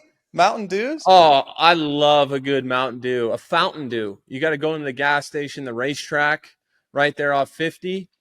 Go get a 64 ounce in the summer. Oh yeah, dude. Get the Dude, crushed ice. that used to be standard. I mean, I lived back in my old house. We had a racetrack gas station just down the street, and Adam was obviously over a lot because we had nothing going on but do training and then being kids at the same time. We would ride our bikes down and go get frozen yogurt right down there and everything. It's those were good times with the Nissan. Dude, Take us back to a young AC. So Adam was training with Alden, then you came on board, right, Ken? Yeah, correct. In the very beginning, I stayed at Eldon's for a little bit, and then I rented Rusty, a buddy of ours, Rusty Malinowski, ex-pro wakeboarder. I stayed in his guest house for a little bit, and then I got my own spot. And yeah, Adam was obviously a little younger than me, but it's funny to look back. I'm sure we still have videos, and just not a care in the world, both of us, you know what I mean? We would bicker at each other too, just because of the age that we were at, but oh yeah. man, those times I wouldn't want to change it at all. Those were some pretty time in our career where, part of your path gets laid, right? Like I first came over and then 450s, he just came in. So just important times, but so much fun because we were on the same program when it comes to the training side of things. And then besides training, off of it, we hung out and had fun together. So those were some good times, and it's just crazy to think about how long ago that is now. How about, dude? I remember one of the first times because I went and I stayed with you that summer, 2014. Mm-hmm. I hurt my shoulder in Supercross. I was training. You were dominating outdoors, and I remember waking up and you coming out of your room, butt ass naked, and getting on the spin bike. Getting on the spin bike, dude. No shorts, no shirt. Just I still have a photo of that. Yeah, me too. I'm like, there ain't no way, dude. But that's just how we ran it. That summer is the first time I ever had it's the first time I ever got drunk. Dude, Mike's Hard Lemonades by your pool. Don't tell anybody, dude. I'm the bad influence here. Don't tell anybody. Oh, come on. It was like it was like a drink and a half, and I was just having a great time. But dude, those were amazing. Those were amazing. Funny enough, like during that time, my house, I mean, there is footage somewhere, but you would look down at an empty house, massive house, right? For just me, completely empty. I had a mattress and a love sack in it. That was it. in the That's living just room. how I feel like that's just how we ran it. You know, it's kind of like single guy lifestyle. It's like mattress on the floor, but you're still in like a $700,000 house, you know, Yeah, 3,500 square feet, and you got like 2 pieces of furniture in there. yeah, and yeah, let's be honest. We train 23 hours of the day. You know what I mean? So the last thing you want to do is worry about getting your house all decorated and stuff. Ken, Good how much times. have you been paying attention to the races this summer? We're obviously 4 races in. Jett's won all the overalls in the 450 class, 250 class. Haiden has won 3 out of the 4 overalls. Have you been watching quite a bit or not? Yeah, I always do. Same with the GPs. When it's Saturday, it's race time. Even when I'm not racing, I actually have taught myself to enjoy watching it because you know how it was back in the day when you're hurt, man. I wanted nothing to do with racing. If I'm not racing, I was just more mad. Totally. But now Yep. since I've decided to just not race outdoors in general for the last few years, it's a little bit easier for me to watch it. So yes, I have been. The only race I didn't watch was High Point, and that was because we were actually in Utah during that time, you know, and different time zones, and we were camping and whatnot. So that's the only one that I didn't really get to watch. What Oh I got a question for you, Ken. Sorry to cut you off there, no, you're good. JB. And maybe you can dance around this question if you don't want to answer it either. But what do you think that Jett is doing better than everyone else? Like, what's the one thing that he does that's like, oh, that's why he wins so much? Um, well, he's got raw speed first off, right? Like it doesn't really matter where he starts. He is that much better than most of the, you know, I would say 90-95% of the riders that are on the track. And then obviously for how young he is, he's just very good at I wouldn't want to call it manipulating, but kind of like manipulating the race, right? Like he takes his time a little bit and he has that speed where he can, with the snap of a finger, turn it on and make up seconds and seconds and seconds, just click people off. In general, I feel like this year, it's not like we see anything different, right? Eli's back, he's winning, or Jett's winning. So it's those two most of the time. So there's nothing really that blown me away that's way different this year than any other years, you know, same in the 250 class. But I just think Jett, yeah, he's just got the upper hand of everybody. So, you know, if he's 95%, 90%, he's still plenty good to. Yeah, obviously Jorge Prado's been a big subject for a lot of people, you know, from even when we first found out he was going to come over here and race, coming from the GPs. You lived that life. You came from Europe over here. You've been super successful, multi-time champion. The list goes on for your accolades. Can you relate to Jorge a little bit? Was it tougher than you expected coming over here? The tracks, the bike, like what did you struggle with most? And are you surprised he's struggling as bad as he is? Yeah, that's a little bit of a tough one, right? He came in and, you know, Supercross was new to him, got hurt right away. It's hard coming back from injuries anyways, you know, wherever you are, and then mix that in with something that's completely new. I am a little bit shocked, I guess, that he hasn't been better. Having said that, I don't know, like bike setup wise might be an issue, you know what I mean? It's at least what I'm thinking. And I know for me, the bike has to be right for me to go really, really fast. Or if it's not, I'm just not that great. You know what I mean? Having said that, it's always a little hard to wrap my head around that a factory team doesn't have some base settings that are, they gotta be, you know, in the ballpark and rideable, and then you manipulate it from there. Having said that, I have seen it also with my own eyes, being with Honda, just something to where like nothing really works. The window of the bike isn't that big, so I am not 100% sure what he exactly struggles with. Having said that, I did expect him to be, that this is not a bash on him by any means. I did expect him to be a little bit better. And especially now that we are a few rounds in, and I haven't seen that, you know, progression of getting better, bit by bit, you know. So I'm not sure what the actual problem is. Having said that, you know, you got to give him time. It wouldn't surprise me that if by the end of the season, he all of a sudden is a podium guy. We don't know until we get there. So, yeah, just a little bit of a surprise that he hasn't really put it up there yet. And even with the starts, because we know how good he is with the starts. I know he's on a completely different bike. And I also know how easy it is to say when you are somewhere new or on a new bike that, oh, everything's better, this is better, that is better. And it's, you know, but then when it comes down to it, the reality is that it just ain't there yet. I don't know. I'm more really, really curious just to see where it goes from here in the next 2-3 rounds, you know? And Ken, for people that haven't been kind of behind the ropes, and I think it's hard. I think it's hard for people that haven't been there to kind of understand a team dynamic and like how you change your motorcycle and how you get it to a spot where you like it. Is there anything that you can tell us? Is there any experience that you had where it's like the team has one philosophy for the bike? They have Mm-hmm. a direction that they're very confident in. Maybe whoever your teammate is on a setup that's, he's winning races, he's doing really well, and you get on that same setup and you don't like it and the team doesn't understand. So I think it's important. I don't know. It's important for you and the team to have a lot of trust in one another. Totally. So the rider can drive the direction of the motorcycle. There's totally two parts of the story, because we have seen it in the past that teams get a little bit narrow-minded. They only believe in what they believe in. Having said that, I have always had the best results, and you can see it with my team that I've been with the last few years. When somebody like a Larry Brooks trusts you, it's full speed ahead, because at this point now, for Jorge, for example, and even for Cowie, we are 4 rounds in, and it ain't it. You know what I mean? It's just not it. So either, I don't know if they're building the bike to what his comments are, or if it's more like, hey, I'm feeling this and that, and they're just going up, because I've always been very in tune with, when we do a change, I want to know what we change, because I can build a much better picture because I'm the one writing it. And then if I know what part we changed and now over the years, I know what certain parts do, mechanically in the fork or in the shock.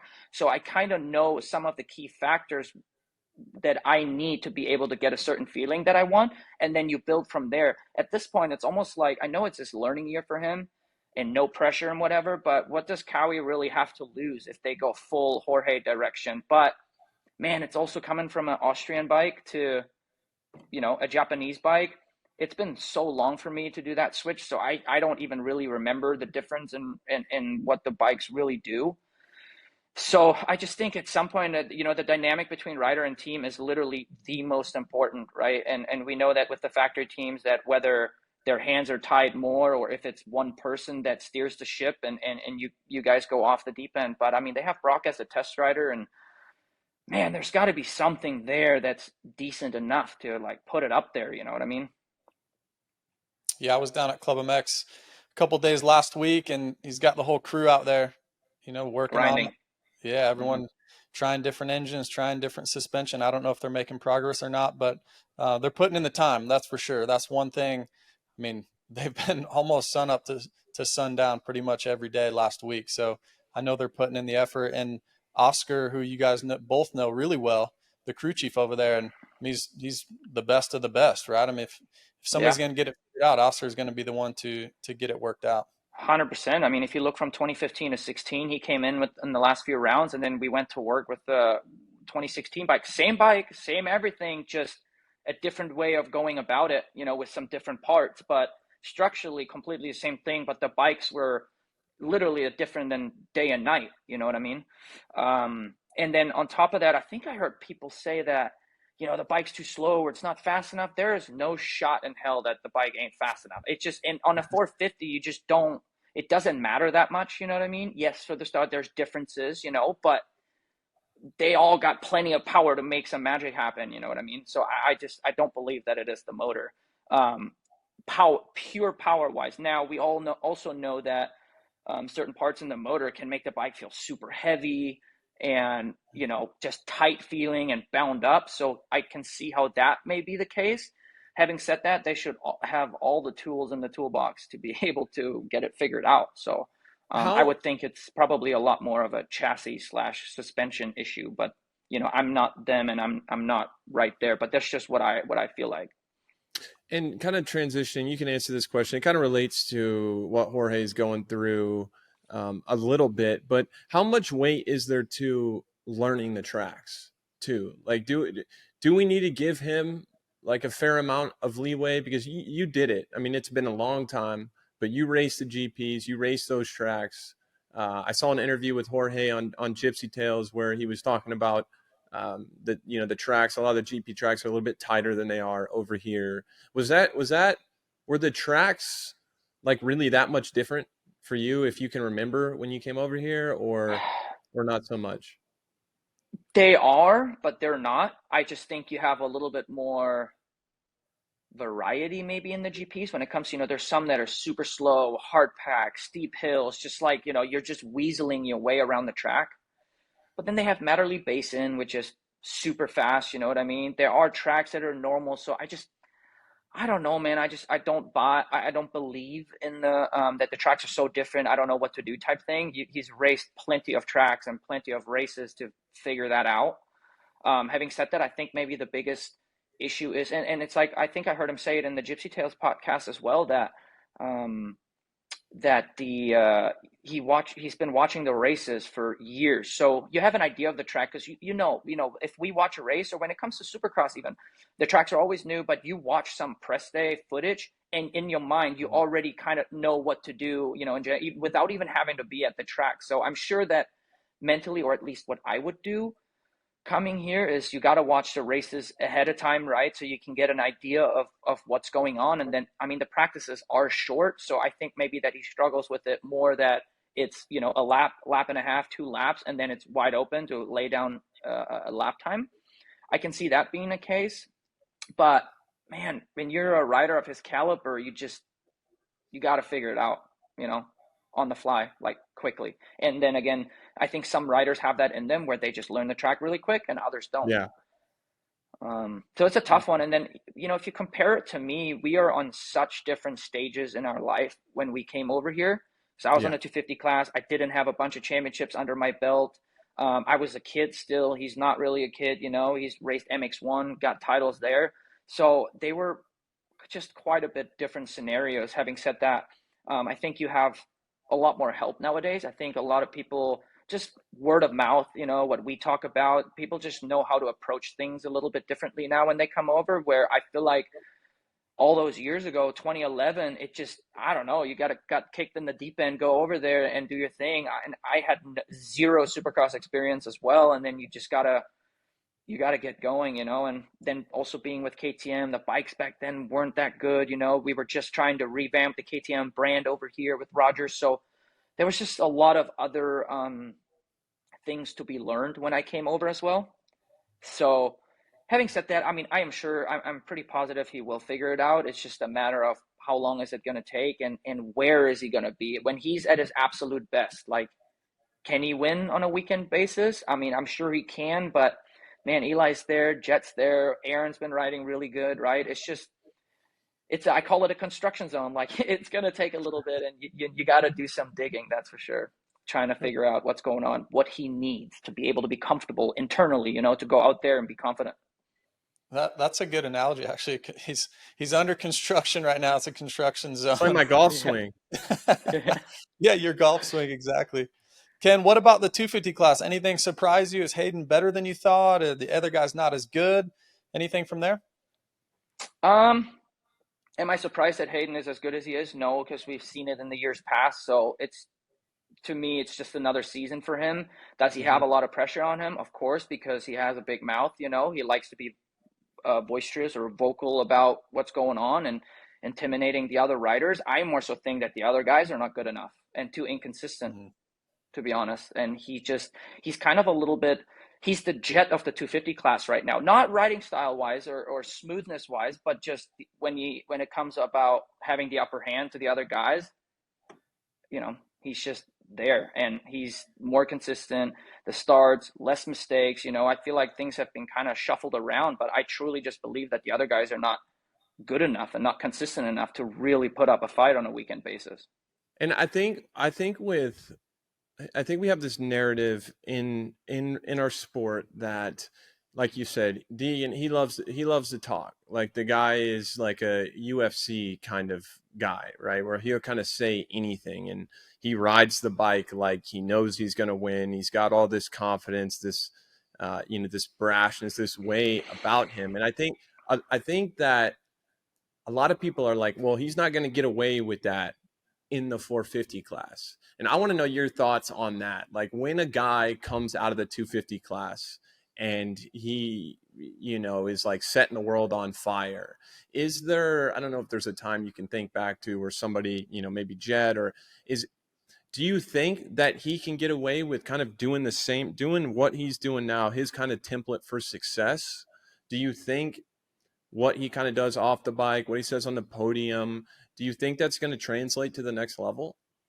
I don't think so, personally, just because I don't think in the 450 class anybody cares about that type of stuff, and we have all been through it for multiple years, and I just don't think it phases anybody in the 450 class. And you do have in the 250s, you have the split coast. They're not always all together, you know what I mean? And I just feel like the competition in the 450 class is stiffer, and I don't think anybody takes any shit, if I'm being honest,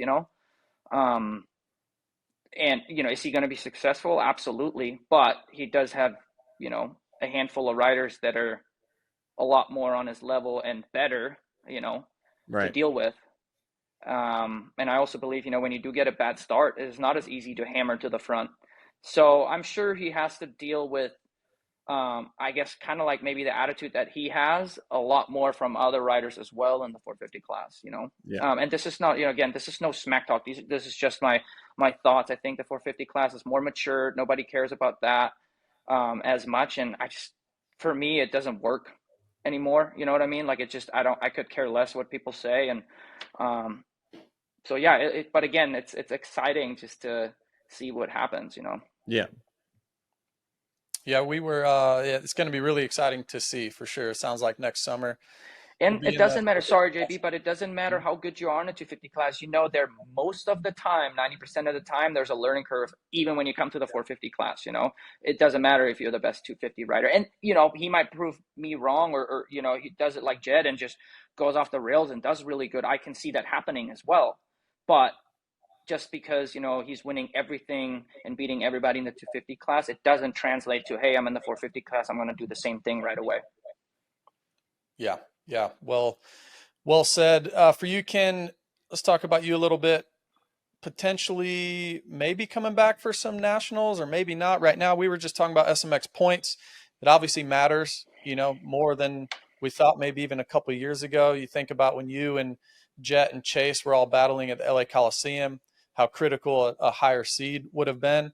Right now, you're sixth. Obviously not healthy right now, but is there any plans to come and race the last maybe national or two just to get some more points? Yeah, I know that we have some plans when is Butts Creek the last national? Is that right? Yeah. Yeah. Yep. So I think we had some plans during that time, so I won't be doing that one. And then if I'm ready to go and everything, like we talked about, JB, Unadilla wouldn't be a bad one just to get a gate drop in. Having said that, I'm not really putting any pressure on it because in when was that? My first year on Suzuki, I didn't, I did high point and stuff, but I had a long break before going to SMX. But then once we got there, I've raced so many races. I feel like I know exactly how to switch it on and be in race mode without getting a gate drop ahead of time.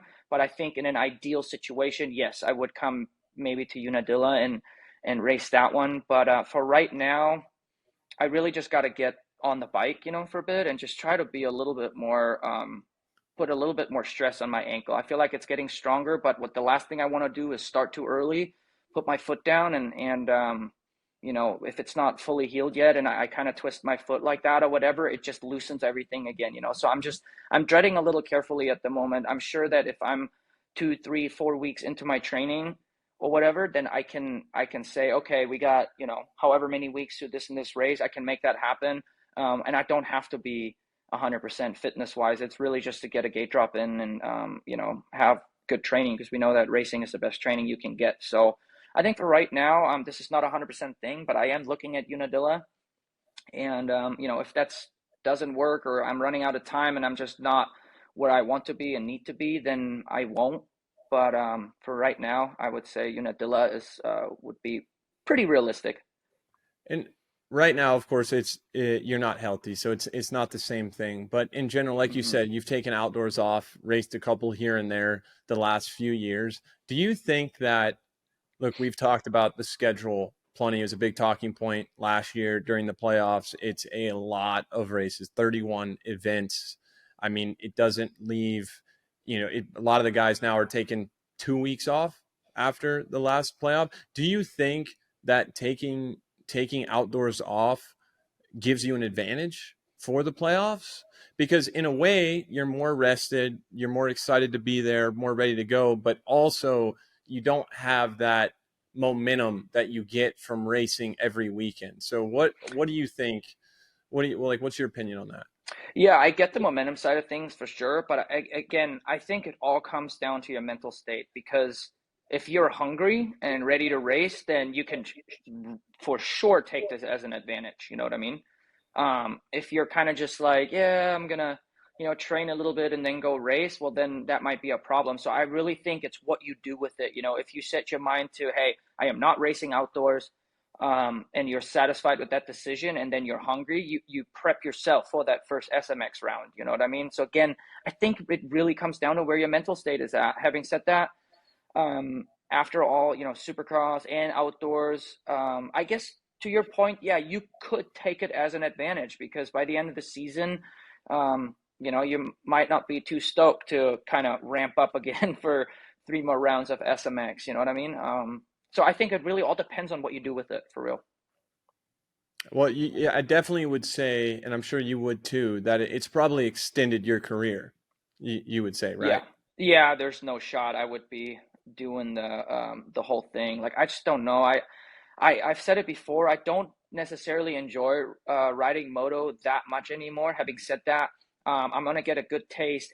Let's put it this way: every time I do go on a moto track again, it does remind you. I'm like, oh, it's nice to go faster than what we're used to on Supercross, and you have a little bit more room for air, so it's a little bit easier to kind of have some fun and do some mellow laps, and you can over jump stuff, case stuff. It doesn't really matter that much. So I'm kind of excited. Having said that, I'm kind of excited, to just ride some moto again and keep things fresh. It does help Supercross as well, but overall, I'm just a Supercross. I do really enjoy spending time on a Supercross track all day, where if I were to have to do that day in, day out on a motocross track, it's just, I don't know, just a little bit, harder for me mentally to be like, yeah, man, let's go. You know what I mean? But on a Supercross, I'm like, let's do this. I'm fine with it. So, but I've put in my time over the years as well. Yeah, you know what I mean? Including motocross. And it's kind of funny yeah. how it turns out, because I used to be a motocross guy. Supercross was not my specialty by any means. So it's kind of even crazy for me to think about that it's gone that direction where I'm like, yeah, I'm just going to do Supercross. We're getting old, dude. Yeah, I don't like to pull that card, but I hate to say it. Easy on the old jokes. Couple of youngsters there.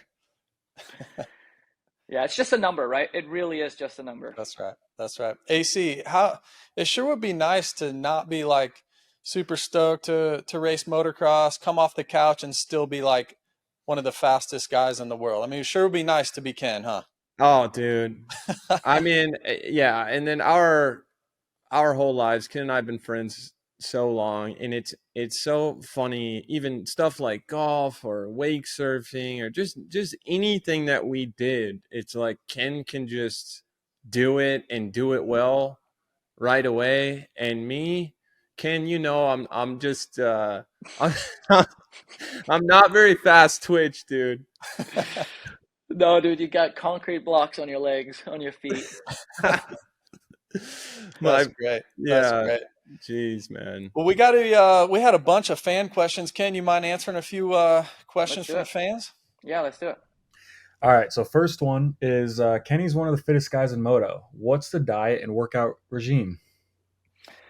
To be quite honest, for a little bit now. So, last year and the year before, I was pretty heavily on an animal-based diet, eating a lot of meat, a lot of fruit, sweet potato, milk, honey, that type of stuff. And that is seriously when I felt the best by far, mentally and physically. Having said that, like, especially recently, I've kind of just not worried about any of it. I really wanted that disconnect. I mean, I believe in living healthy, but it's also nice to kind of just give that a bit of a rest. And you know how it is when you have kids, right? There's mac and cheese left over and grilled cheese and whatever, and I'm in there, I'm digging in there. So I would say for right now, it's a free for all. I've done whatever I want. And when it comes to the working out side of things, I have laid off of that big time too. Really trying to get a feel for the retired life, but I've been swimming lately a little bit, and it was really just about that ankle, to be honest. I really want to start running again, and I can't think of a better time than when it's 100 degrees out in Florida in the middle of the summer. So I'm going to start doing that as soon as my ankle is ready to roll. I'm hopefully going to try and give it a little test run later on, but for me, it's always a snowball. So right now I haven't done anything whatsoever, but it's always like if I get a little taste of working out and feeling good about myself, that's when I go buck wild. So I'm sure here in the near future, I'm going to get back to, working out, training, and, starting to lift. That's ultimately, I mean, I can do anything upper body wise, but on the leg side of things, I still just got to wait a little bit until I can load some weight on it. So, what's something he had always heard or assumed about racing in the U.S. before making the move? What has he missed most about MXGP racing? If I'm being quite honest, right now, when I see those 13, I mean, I watch it every weekend, but when I see about 13 riders on the gate, I don't really miss much at all, to be honest, from the MXGPs. And I don't mean to bash that, but it's just sad to watch that.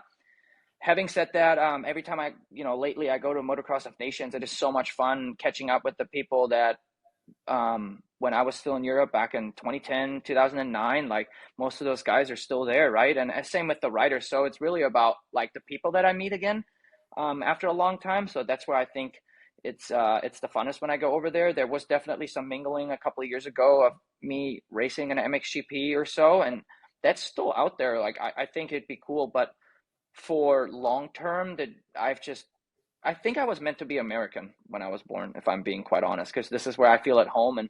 And again, when I came over, I didn't really think of much. I was a kid. I was 17 years old. I just kind of came over here and gave this a whirl. There wasn't much thinking going on, right? So it's almost like at this point, I'm American, and now Europe is quite foreign when I come over there. It feels familiar, but it's quite foreign. So I think the intensity, learning the tracks quick is probably the biggest difference for sure. What? Something crazy, actually, sorry to interrupt, is that when I was still in GPs, dude, we were doing 35 plus 2, not 30 plus 2. Was it, Really? Did you guys, because I remember when I was growing up, when everybody talked about MXGP, they talked about, it was because it was 40 minutes back in the day. And then, like you said, 35. Did you guys really kind of come out of the gate and not sprint? Yeah, for sure. It was definitely a little bit more of a waiting game. But yeah, I think it was a lot more mellow racing until the later stages in the race. So yeah, you just kind of have to pace yourself a little bit, because we also had freaking 40 minutes free practice, 40 minutes qualifying, you know what I mean? Like there was so much riding time Saturdays and Sundays overall. It's nuts to think about. Yeah, it's a lot. Hey, to touch on the riders, I watched Matterley yesterday, and there's only 22 or 23 guys on the gate for the 450 class. Like, what's up with that? Why so little? Because you got to pay to race. You got to pay a lot of money to go racing, and I don't think anybody, especially in Europe, has any money to do that. You know what I mean? That's what I was talking about. I mean, I over-exaggerated with 13 guys, but like you see a 40-man gate, and like barely half of it is full. It looks lame. It's sad, man. It's just not the same. I would probably much rather, I enjoy watching the GPs, but there's nothing better than even at a local, I don't know, regional qualifier, but we want to see a 40-man gate, right? Yeah. It's odd to look at, man. And then obviously there's races that are where it's worse than others, Yeah. Yeah, the flyaway rounds, there's literally 13, dude, like you said. I couldn't even imagine being on the gate with those few riders. It's just not the same, man. It wasn't like that when you were over there? Oh, hell no. No. Full gate all the time. Yeah. What does Ken envision for his professional future once his racing career concludes? Has he already identified areas of interest, or is he keeping his options open? So my area of interest, and I've been pretty vocal about it, I've really want to explore the downhill world, I guess. I ride a lot of mountain bikes, actually not as of recently since I sold my California house, but in general, I've ridden a lot of enduro style mountain biking over the last few years, and I truly, truly enjoy that. And the reason I enjoyed it so much is because when you ride these, techie downhill sections and whatever, the whole training side of things just didn't bother me, it's hard physically, but for me, it was a hobby more than me going on a cross country bike and just sitting on there for hours. So I was able to use that as a fun little getaway from training while doing training. You know, you can go on 2-3 hour mountain bike rides without making it feel like you're just doing it for one purpose only, which is your cardio. So for me, it's about having fun, and I get, you know, all the climbing in California or in general when you mountain bike. So I would like to explore that. Having said that, we know how it is, you know, after being a professional athlete for, I don't know, 15, 16 years now, that when the time comes and I retire, I would want to give it a bit of a break. You know, I don't want to go immediately straight back to competition. And I also have a massive learning curve to do, you know, when it comes to the downhill side of things. Because let's be honest, I've never even been in an actual bike park with lifts and legitimately rode downhill. All I wanted to say with that, when I said it in the Gypsy Tales podcast, is that I can see myself doing that because of the transition from moto to downhill. It's literally a moto without a motor, you know what I mean? So I just feel like it would be quite natural and be a lot better than me going bowling, you know what I mean? Like, it's just so similar that I can see myself just investing time and see where it takes me. But that's for sure no guarantee. Do you want to compete? Like, do you imagine, I know it's like a loose plan in your mind, just an area of interest, but that's one of those sports too. You can make a career out of like being a free rider and just doing content and stuff. Would you imagine yourself more so competing? Yes. Yeah, it'd be competition for sure. I mean, Great. I talk about the UCI World Downhill Championship, you know. That's where Jackson I would want to be. Goldstone, dude. How good is that kid? No, he's unreal. I mean, you can see, I was actually just in Leogang, you know, and doing the broadcast and stuff there. It's the same in moto. Like, you can watch him, and that's what I would think. Like, if I think of downhill and I see him ride, that's like the level that I'm like, okay, this is where I got to be if I want to be good. You know what I mean? Granted, he's like, you know, he's won 3 in a row now.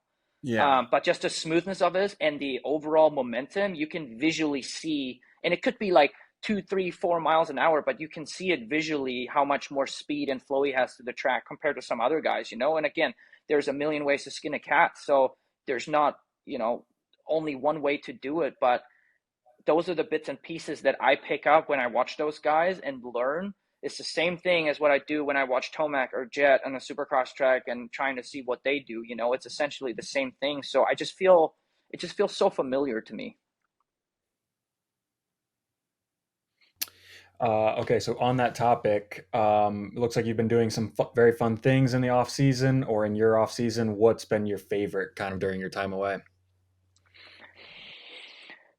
That's a tough one because all the trips I've done lately have been insanely fun, but they have all been very different. Because when I flew to Austria with some friends, it was just us dudes, you know what I mean, going into a new world. It was a new event for me. I've never been to a downhill event, and unfortunately, it was only about 48 hours.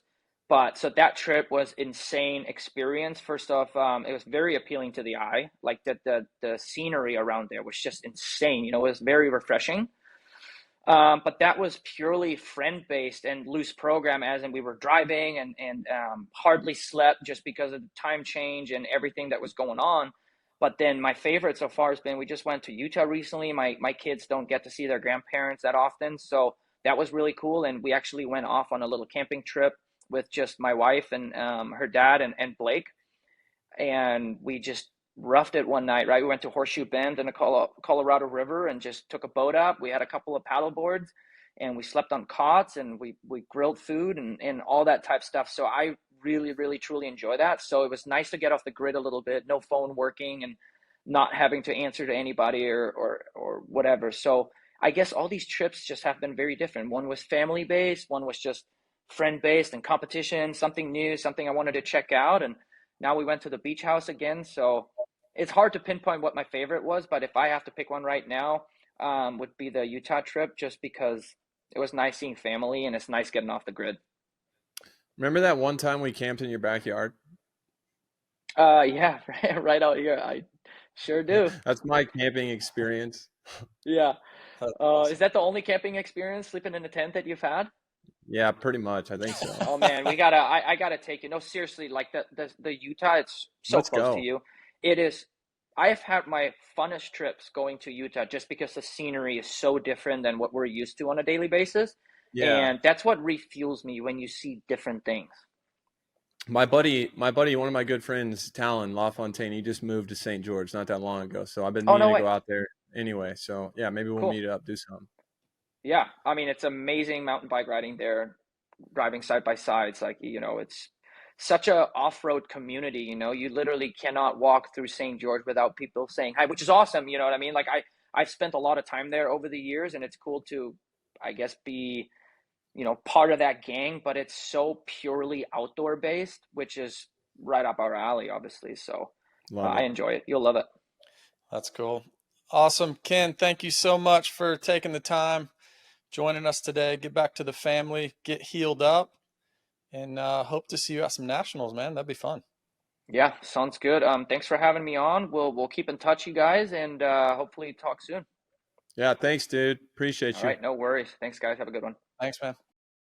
Let's move into 450s in the 10th place spot. Of course, he had that injury at Tampa, took him out, made you and I shed a tear right there on Race Day Live. That sucked. And it doesn't get talked about enough, the fact that Eli Tomac raced Tampa Supercross with a broken leg. Mm-hmm. That's insane. Like, that same injury happens to a football player on the field. Everybody's taking a knee. Like, the whole everything comes to a stop. There's condolences posts going out left and right. Eli Tomac is putting his boots on and going to the gate. Like, that is just, I don't know, man. I guess it's the standard of toughness that we have to have, but doesn't get talked about enough. Great to see. Just I love the spot that Eli's at in his career right now. I love to see the guy having fun. I love to see him smiling, charging. He's got dad life now, got a few kids. Like, just the way that Tomac's career has unfolded right now. Just, it's a pleasure to watch, JB. It is. Yep. He's truly enjoying it. He's on house money at the moment. And I think we're seeing the best version maybe we've ever seen. I think he's got a ton of speed. Well, I know he's got a ton of speed. He's showing it. He's won 2 motos this far. Hasn't got an overall yet. It's coming. It's coming. I think it's gotta be. It's gotta be coming this weekend at Southwick. He's good at Southwick. He's great at Southwick. And I think back to 2016. I think back to 2016 when our guest that we just had on, Ken Roczen, I think he won like 20 out of the 24 motos. Yep. It's unbelievable. And the only place he got beat at, both motos, Eli Tomac, Southwick. So could be. We know he loves the paddle. He loves the paddle. Everybody else loves the paddle now, though, too. Yeah, straight up. No advantage there because everyone is running it. Basically every track now. Every track. But, you got to imagine. Jump some guys, though. He's going to jump some guys, AC. He's going to get a pretty good seed. He's got 242. He could even, they could get between him and Jett and Hunter, they could get close. They could get inside the top 5 potentially by the time we line them up in Charlotte. Oh, yeah. Number 9 in the 9th spot, crafty veteran, Factory Kawasaki last year on Factory Kawa, I believe, Jason Anderson. A bit of he's one that I feel like when everything off the bike, on the bike, when he's another guy that, and look, I mean, you could say the same about a lot of people, but when he's motivated, when Jason is motivated and like he wants to go out there and do well more than he wants to breathe air, like that guy is so gnarly. He is so good on a dirt bike. Like the way that, and that with Jason too, and I was teammates with him for, a few years there and watching him in Supercross, how he manipulates the bike with his feet in particular, like watching him through the whoops, he kind of like drops his heels down. He's always got his feet like just glued to the frame. He's so good with his lower body and the way that he controls a motorcycle. It hasn't been, look, he won 7 Supercross races in 2022. Like, I'd talk about elite. 2018 Supercross champion, of course. So, he had that break that he took in Supercross, some health stuff, but he's back. I mean, it looks like he's trying hard. He's the best guy in the Cowie tent right now, JB. Yeah. He is. And do you remember this? But he podiumed 3 of the first 5 rounds in Supercross. Yeah. Like, I do.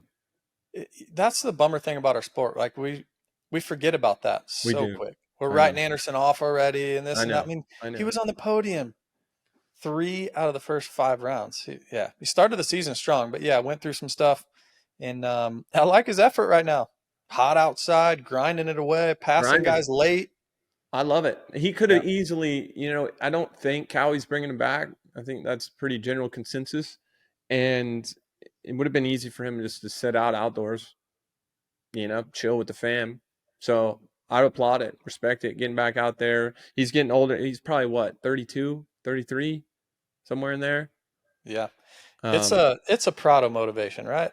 Gotta be. Has Gotta to be. There's no doubt. That's what I saw Prado's when I saw his interview in the off season talking about winning races and stuff. When I heard that, I thought about Jason Anderson watching that same thing. And I'm like, dude, he is not. I mean, you always want to be the guy under the tent. And I definitely think that Jason is motivated to beat Prado. I imagine there'll be an on-camera moment at some point this summer where both of them are battling, and you're going to see Anderson posture up big time. Yeah, no doubt. So I don't know. It's hard with the grades here. I'd give Anderson I'd give him a B. It's fine.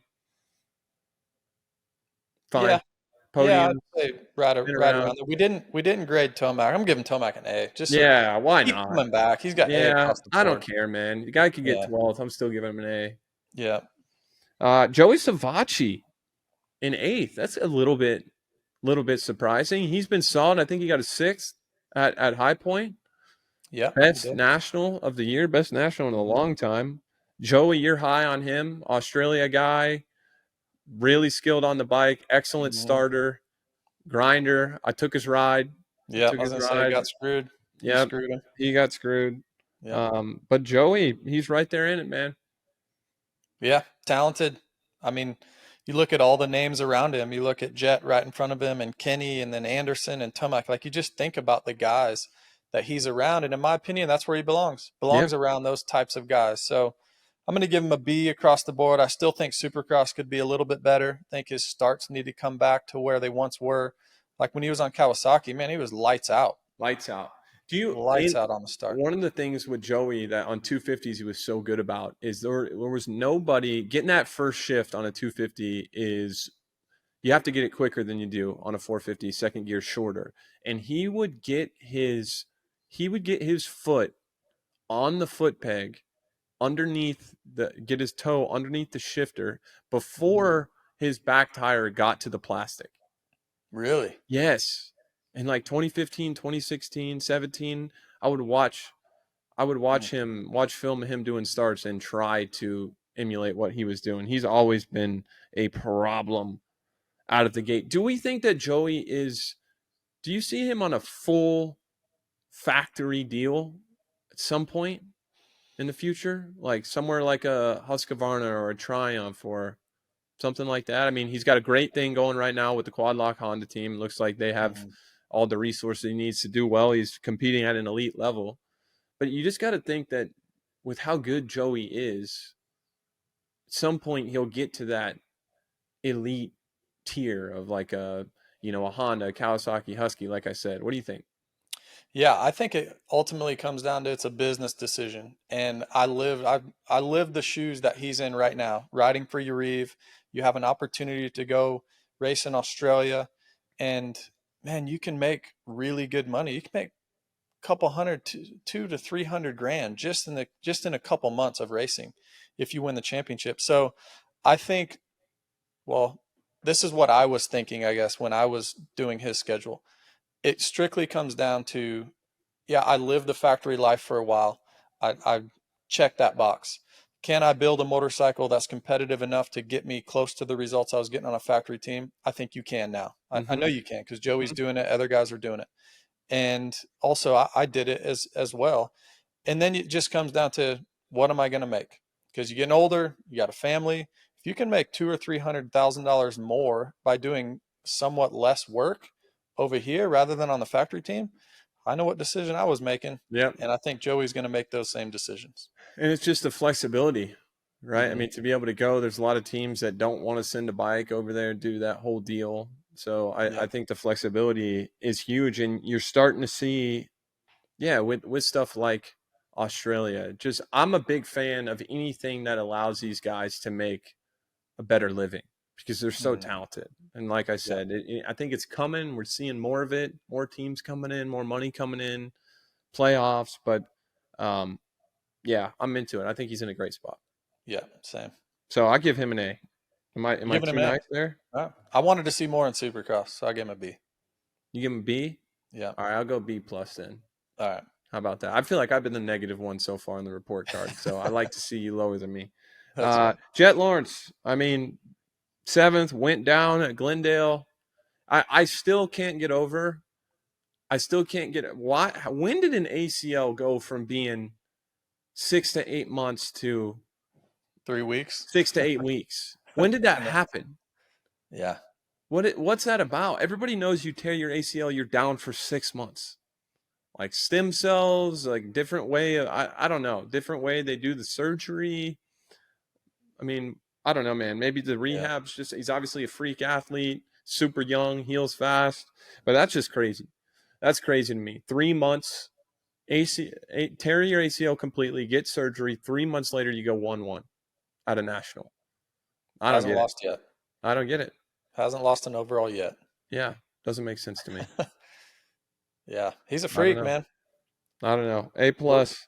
I mean, Supercross is a bummer to lose him. I'm sure he wanted to defend that title. But I also think for guys like Jett that are guys like Jett, there's not many.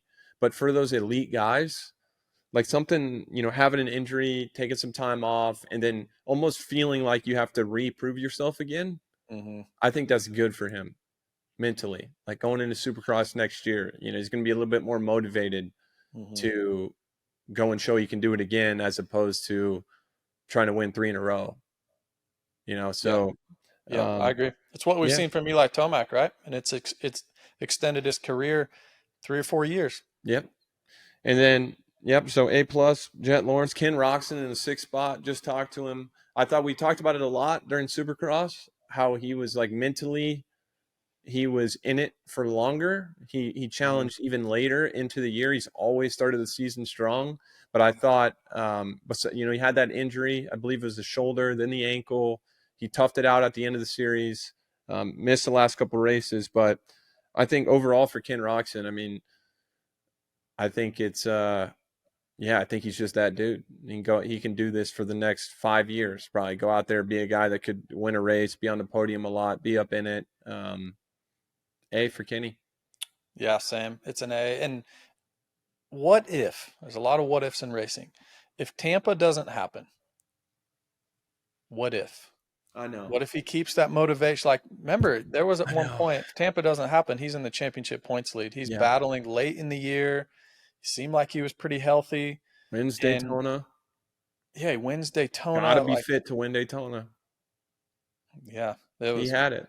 I thought, he definitely would have kept him in it longer. I still don't know if the level that Coop and Chase went to at the end of the year was very high. I'm not sure if Ken had that in him, but when you start to do things that you're not used to doing, you can unlock some different. So who knows? Maybe he does have. Wouldn't that be such a cool story for Ken to get a Supercross championship? Oh gosh, imagine that would be so cool, man. Oh yeah. Post 20, like what he's done since, and I didn't even want to bring it up when he was on, but just what he's done post 2017 crash too. Like just fan favorite, went from being like just raw speed, better being Jett, basically being ready to just take over the world. He might have won 4 titles in a row in Supercross. And just the way he's rebuilt himself after that, I think that's why everybody loves him. He's maybe the closest thing to Jett we've ever seen, maybe. Yeah. Did you say that? God, that off season, man, going into 2017, I've never seen anything like it. How fast he was going on a Supercross track. Nuts. But I rode with him at the test track a few times. There was one day he was like 3 or 3.5 seconds faster than me and Seeley on a Supercross track. And you guys are not bad. No, You Seeley guys was are on the not podium bad. multiple times that year. I think I got a podium. Like, it wasn't like we're terrible riders at the time. It's insane. How do He you was make up doing it 3 with ease. seconds on like a 45-second track? Yeah, it was It's crazy. nuts. Fifth spot, and in my opinion, the moment of the year, 100%. Malcolm Stewart. It's my favorite moment of dirt bike racing so far this year is his win at Tampa, and just the way that he did it, the way that he got his first win. I think going into 2023, he had a great 2022. Then he tears his ACL, comes back, building year last year, comes in, home race, came through the pack, Flipping. put pressure on Chase Sexton, one of the fastest guys there is alive. And yeah, he won it. Brother on the call, James on the call. Like, dude, what? I mean, that is something that's fairy tale stuff. Yeah, that's a moment we're not going to forget for a long, long time. And you and I calling the live race, we had it was just a really, really cool, special night. And then when you go back and watch on TV, it makes it even more special with James in the booth and the way he got it done coming through the pack. And, you know, a lot of times when guys win races, there's nothing really spectacular on the track that they're doing. Man, it was visible to even somebody that didn't know anything about the sport. His entry speed into the whoops that night was something just so cool to watch. I mean, you could take someone off the street and say, watch this, and they would be impressed with what Malcolm Stewart was doing that night. So It's what a moment. It's like Steph pulling up from half court and just That's draining right. them one after the next. Yeah. I mean, that was insane. And so got to give Mookie an A, man. He's been consistent. He's been around for a long time too, man. He's been around for a long time, and he's always found a way to stay in the game, always improved when he needed to. He's gone to a lot of different teams, made it work on a lot of different motorcycles. And so Malcolm's still just a great asset to the sport. Hope he sticks around a lot longer. I'm looking at this list right now. See guys like Ken, Jason, Tomac, Malcolm.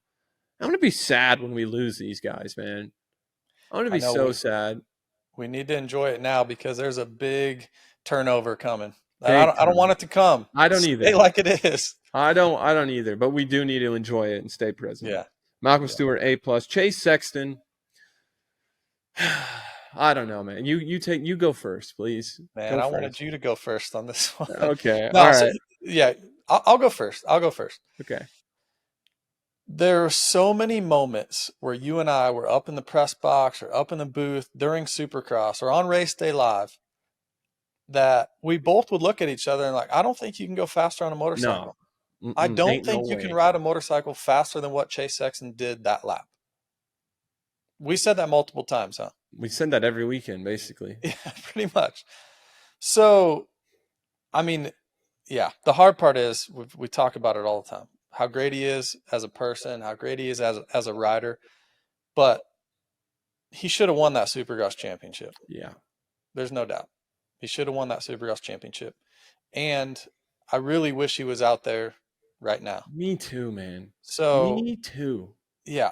Think about how great it would be. He would be challenging for wins. He would be up there each and every moto. And I love to see him ride. He's so fun to watch ride a motorcycle. The sport's better with him in it. He gives great, transparent interviews. Mm-hmm.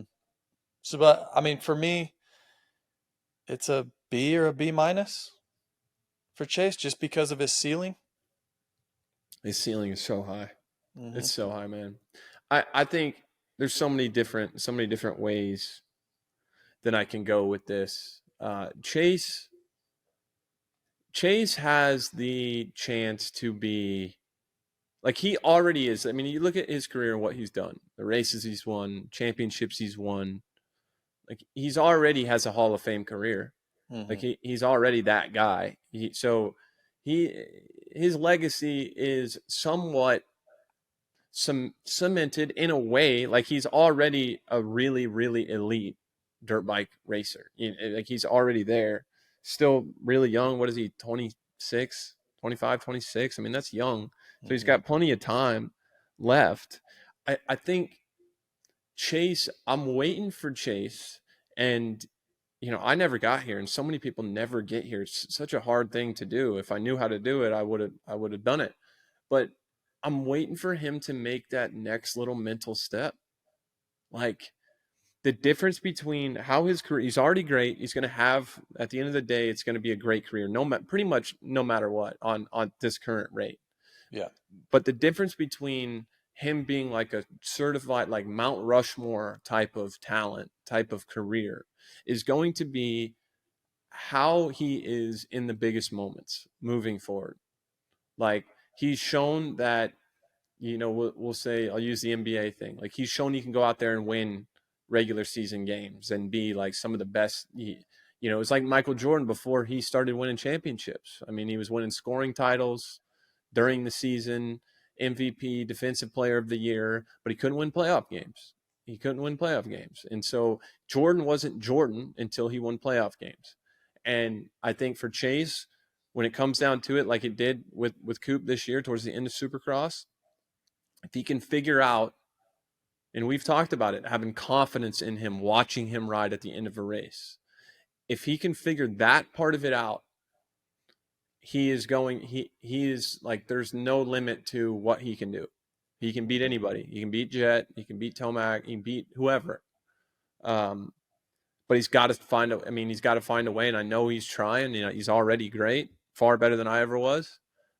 But he's got to make that. If he finds that next step, man, it's limitless. It's limitless on what he can do. And so I would agree with you. I'd say B. I'd say he did some insane, unbelievable things on a dirt bike this year, but just those big moments. And then going into outdoors, I thought, what a great opportunity. He didn't win the Supercross title, but I thought, what a great opportunity. He had a great end of Supercross, won a lot of races, was far and away the fastest guy at most of the races. Jett's coming off the couch. I thought, what a great time to prove to yourself and prove to Jett that you can beat him, that you can go out there and be the guy. Like, it's a great time to capitalize on that momentum. And then, went down at Fox. There's been some contract stuff with, we don't think he's going back to KTM, and so he's not in a rush. And look, we got to give him the props. He's been out there. Like, to look at the stats, I saw We Went Fast, our boys, Clinton over there. He's done like 97% of the races in the last, however long since he's been on a 450. So we got to give him props. He's been there in the trenches doing it. But yeah, that's what I have to say about Chase. Yeah, he's very durable. There's no doubt about that. Very durable. He can take a hit, man. Holy crap. And you wonder if there's some sort of, internal planning for himself of like, hey, now's the best time for me to take a break. Yeah, totally. Potentially be. We don't know. Yeah. You and I don't know. All we can go on is the information that we have. And Chase is my, he's my buddy, but in any of my friends in racing, I'm not asking them stuff like this. Like, I'm not getting the lowdown. You just don't do that. You just don't do that. You don't talk racing with your buddies in the sport, basically. So I just hope he's out there soon, man. I really want to see him, Eli, and Jett while we still can. Yeah, absolutely. Aaron Plessinger, third. AP. A plus. The turnaround. Oh, the turnaround. The turnaround, dude. D- until Daytona. And then it was just like, he woke up one morning, he's like, I'm done getting eighth. Yeah. And he's been better than he's ever been since then. So I think he's just, and we said it, we had him on last week, just what an asset to the sport. So fun to watch ride. Clearly not satisfied with where he's at. He's going to keep charging. I think he'll get a moto win. Not sure about an overall, but I do think he'll get a moto win at some point this summer. The coolest thing about AP is his trajectory is still going up. Mm-hmm. And it's really, really hard to do, Adam. You know this as well. At the point he is in his career, what is it for 450? Is he 6th or 7th year-ish, something like that, in the premier class? So 2019 was his first year. So 6th year in the class, and it's really hard. You get this like preconceived notion of, here's where I belong. I'm a top 5 guy, and every now and again I can get a podium. It's really hard to say, oh, now I'm a winner, and oh, now I can battle for championships. And he's continued to climb that ladder. And I love to see it. And even just in the last 3 weeks, he's taken another step up in his career. And that's really, really cool to watch. And I think when you talk about longevity, durability, consistency, with his attitude, with how much he enjoys it genuinely, I mean, that's a superpower. That's a superpower. I mean, there's most of the guys out there, like the Jett types, Chase types, Tomac types at certain points. I mean, it's hard not to get burnt out.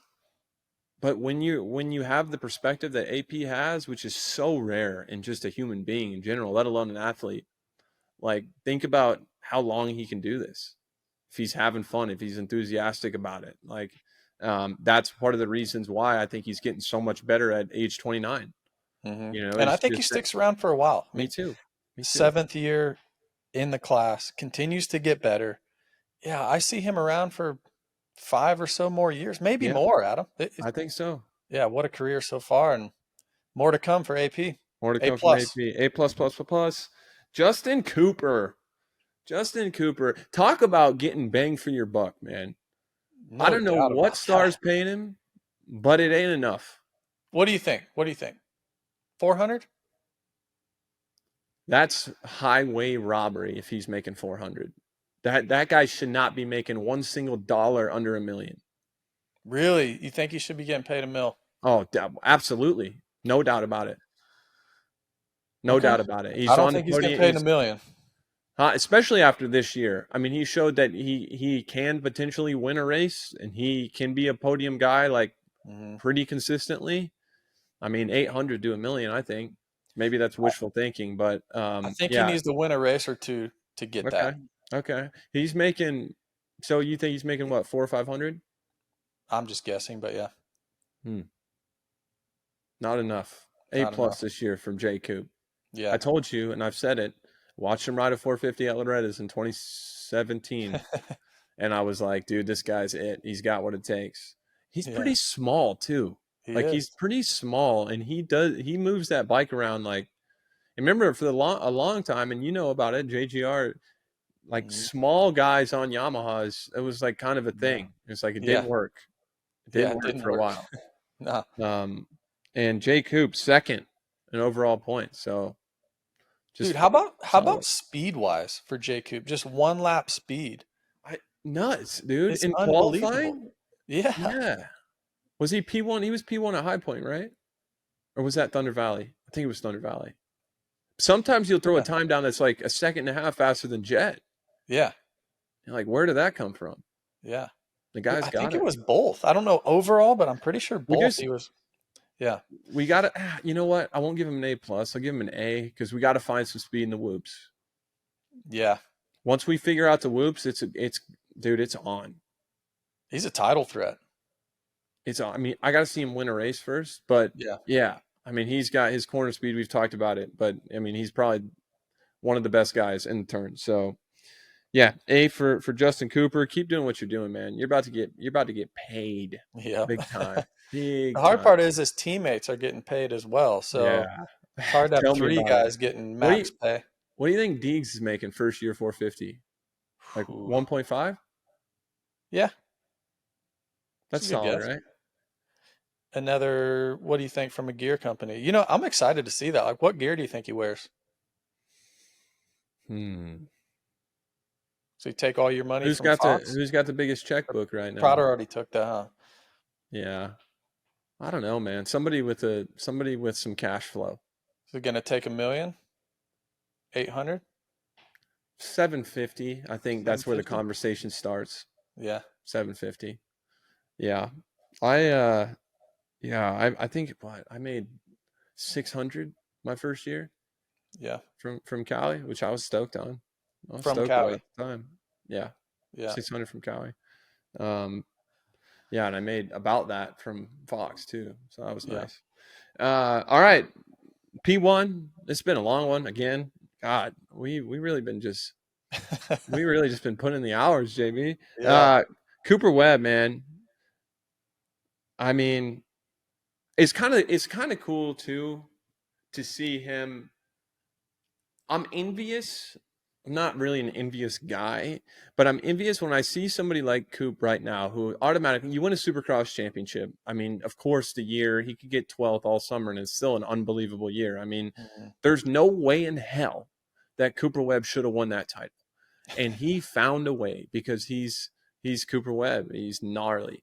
And that was awesome. But it's cool to see him too, like, just battling, trying hard. He doesn't feel above what he's doing in outdoors right now. You know what I mean? Like guys like his caliber, 3-time Supercross champ, bunch of titles on a 250, legend of the sport.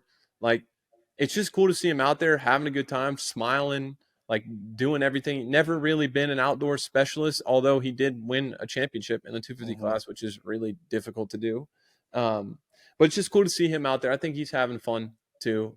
He's out there trying hard every week and leading the SMX points. And I think he'll be a problem in the playoffs. I really do. I wouldn't count the guy out. Yeah, I mean, he's a 3-time Supercross champion. Like, and I just think about Pittsburgh. Dude, how clutch was that night? Oh man. How clutch. That main event, all 20 minutes, Sexton breathing down your neck, tough whoop section. You know, Coop's a smart guy too. Like, he knows Chase is better. Yeah. Like, and he's still still he's like, you are not passing me. You are not winning this title. I almost think it's more impressive. Yeah. I really do. Like, I really, truly do. Unbelievable. The fortitude it takes to know you're the slower racer and to still go for get the whole shot. I'm just thinking mainly Pittsburgh. To be out front like that and know you're not as fast as him, but then you control the race and then you make him back up and then slow down into your pace and ultimately win it's crazy how tough that is to do. East Rutherford, the weekend before, East Rutherford. Yeah. That was the weekend before Pittsburgh, right? How bad did he get beat in the heat race that night by Chase? Yeah. Remember? We're like, yeah, Chase is winning this race, no problem. Dropped him. Yeah. Completely dropped him. Yeah. Yeah, we've talked about him a lot, but of course. Is there anything higher than an A+ that you can give? Extra credit? That's Cooper Webb. Yeah, he's got a Hall of Fame jacket coming his way shortly. No doubt. Yeah, he's the man. That's awesome. JB, I'm glad we did this. This is fun. I thought the Ken interview was good too. I thought he was. Yeah, Ken was he's great. He's always pretty transparent with what he's thinking. I think, you see him popping off on social media here and there too. So he's always a good interview. I appreciate the honesty. Yeah, it was cool that he spent the time to come on. We've had a couple good weeks in a row. AP. Yeah, dude. Ken. I think we're just gaining some momentum, dude. I think people are starting to figure out that, at least you have a couple brain cells. I'm just kind of, you're just kind of carrying the show. What do you think about for Southwick, AC? Any favorites? Any, Haiden came into last year Southwick as kind of people were doubting his sand skills, went to work, got great in the sand in 450 class. I mean, who are you thinking? Eli. Ooh.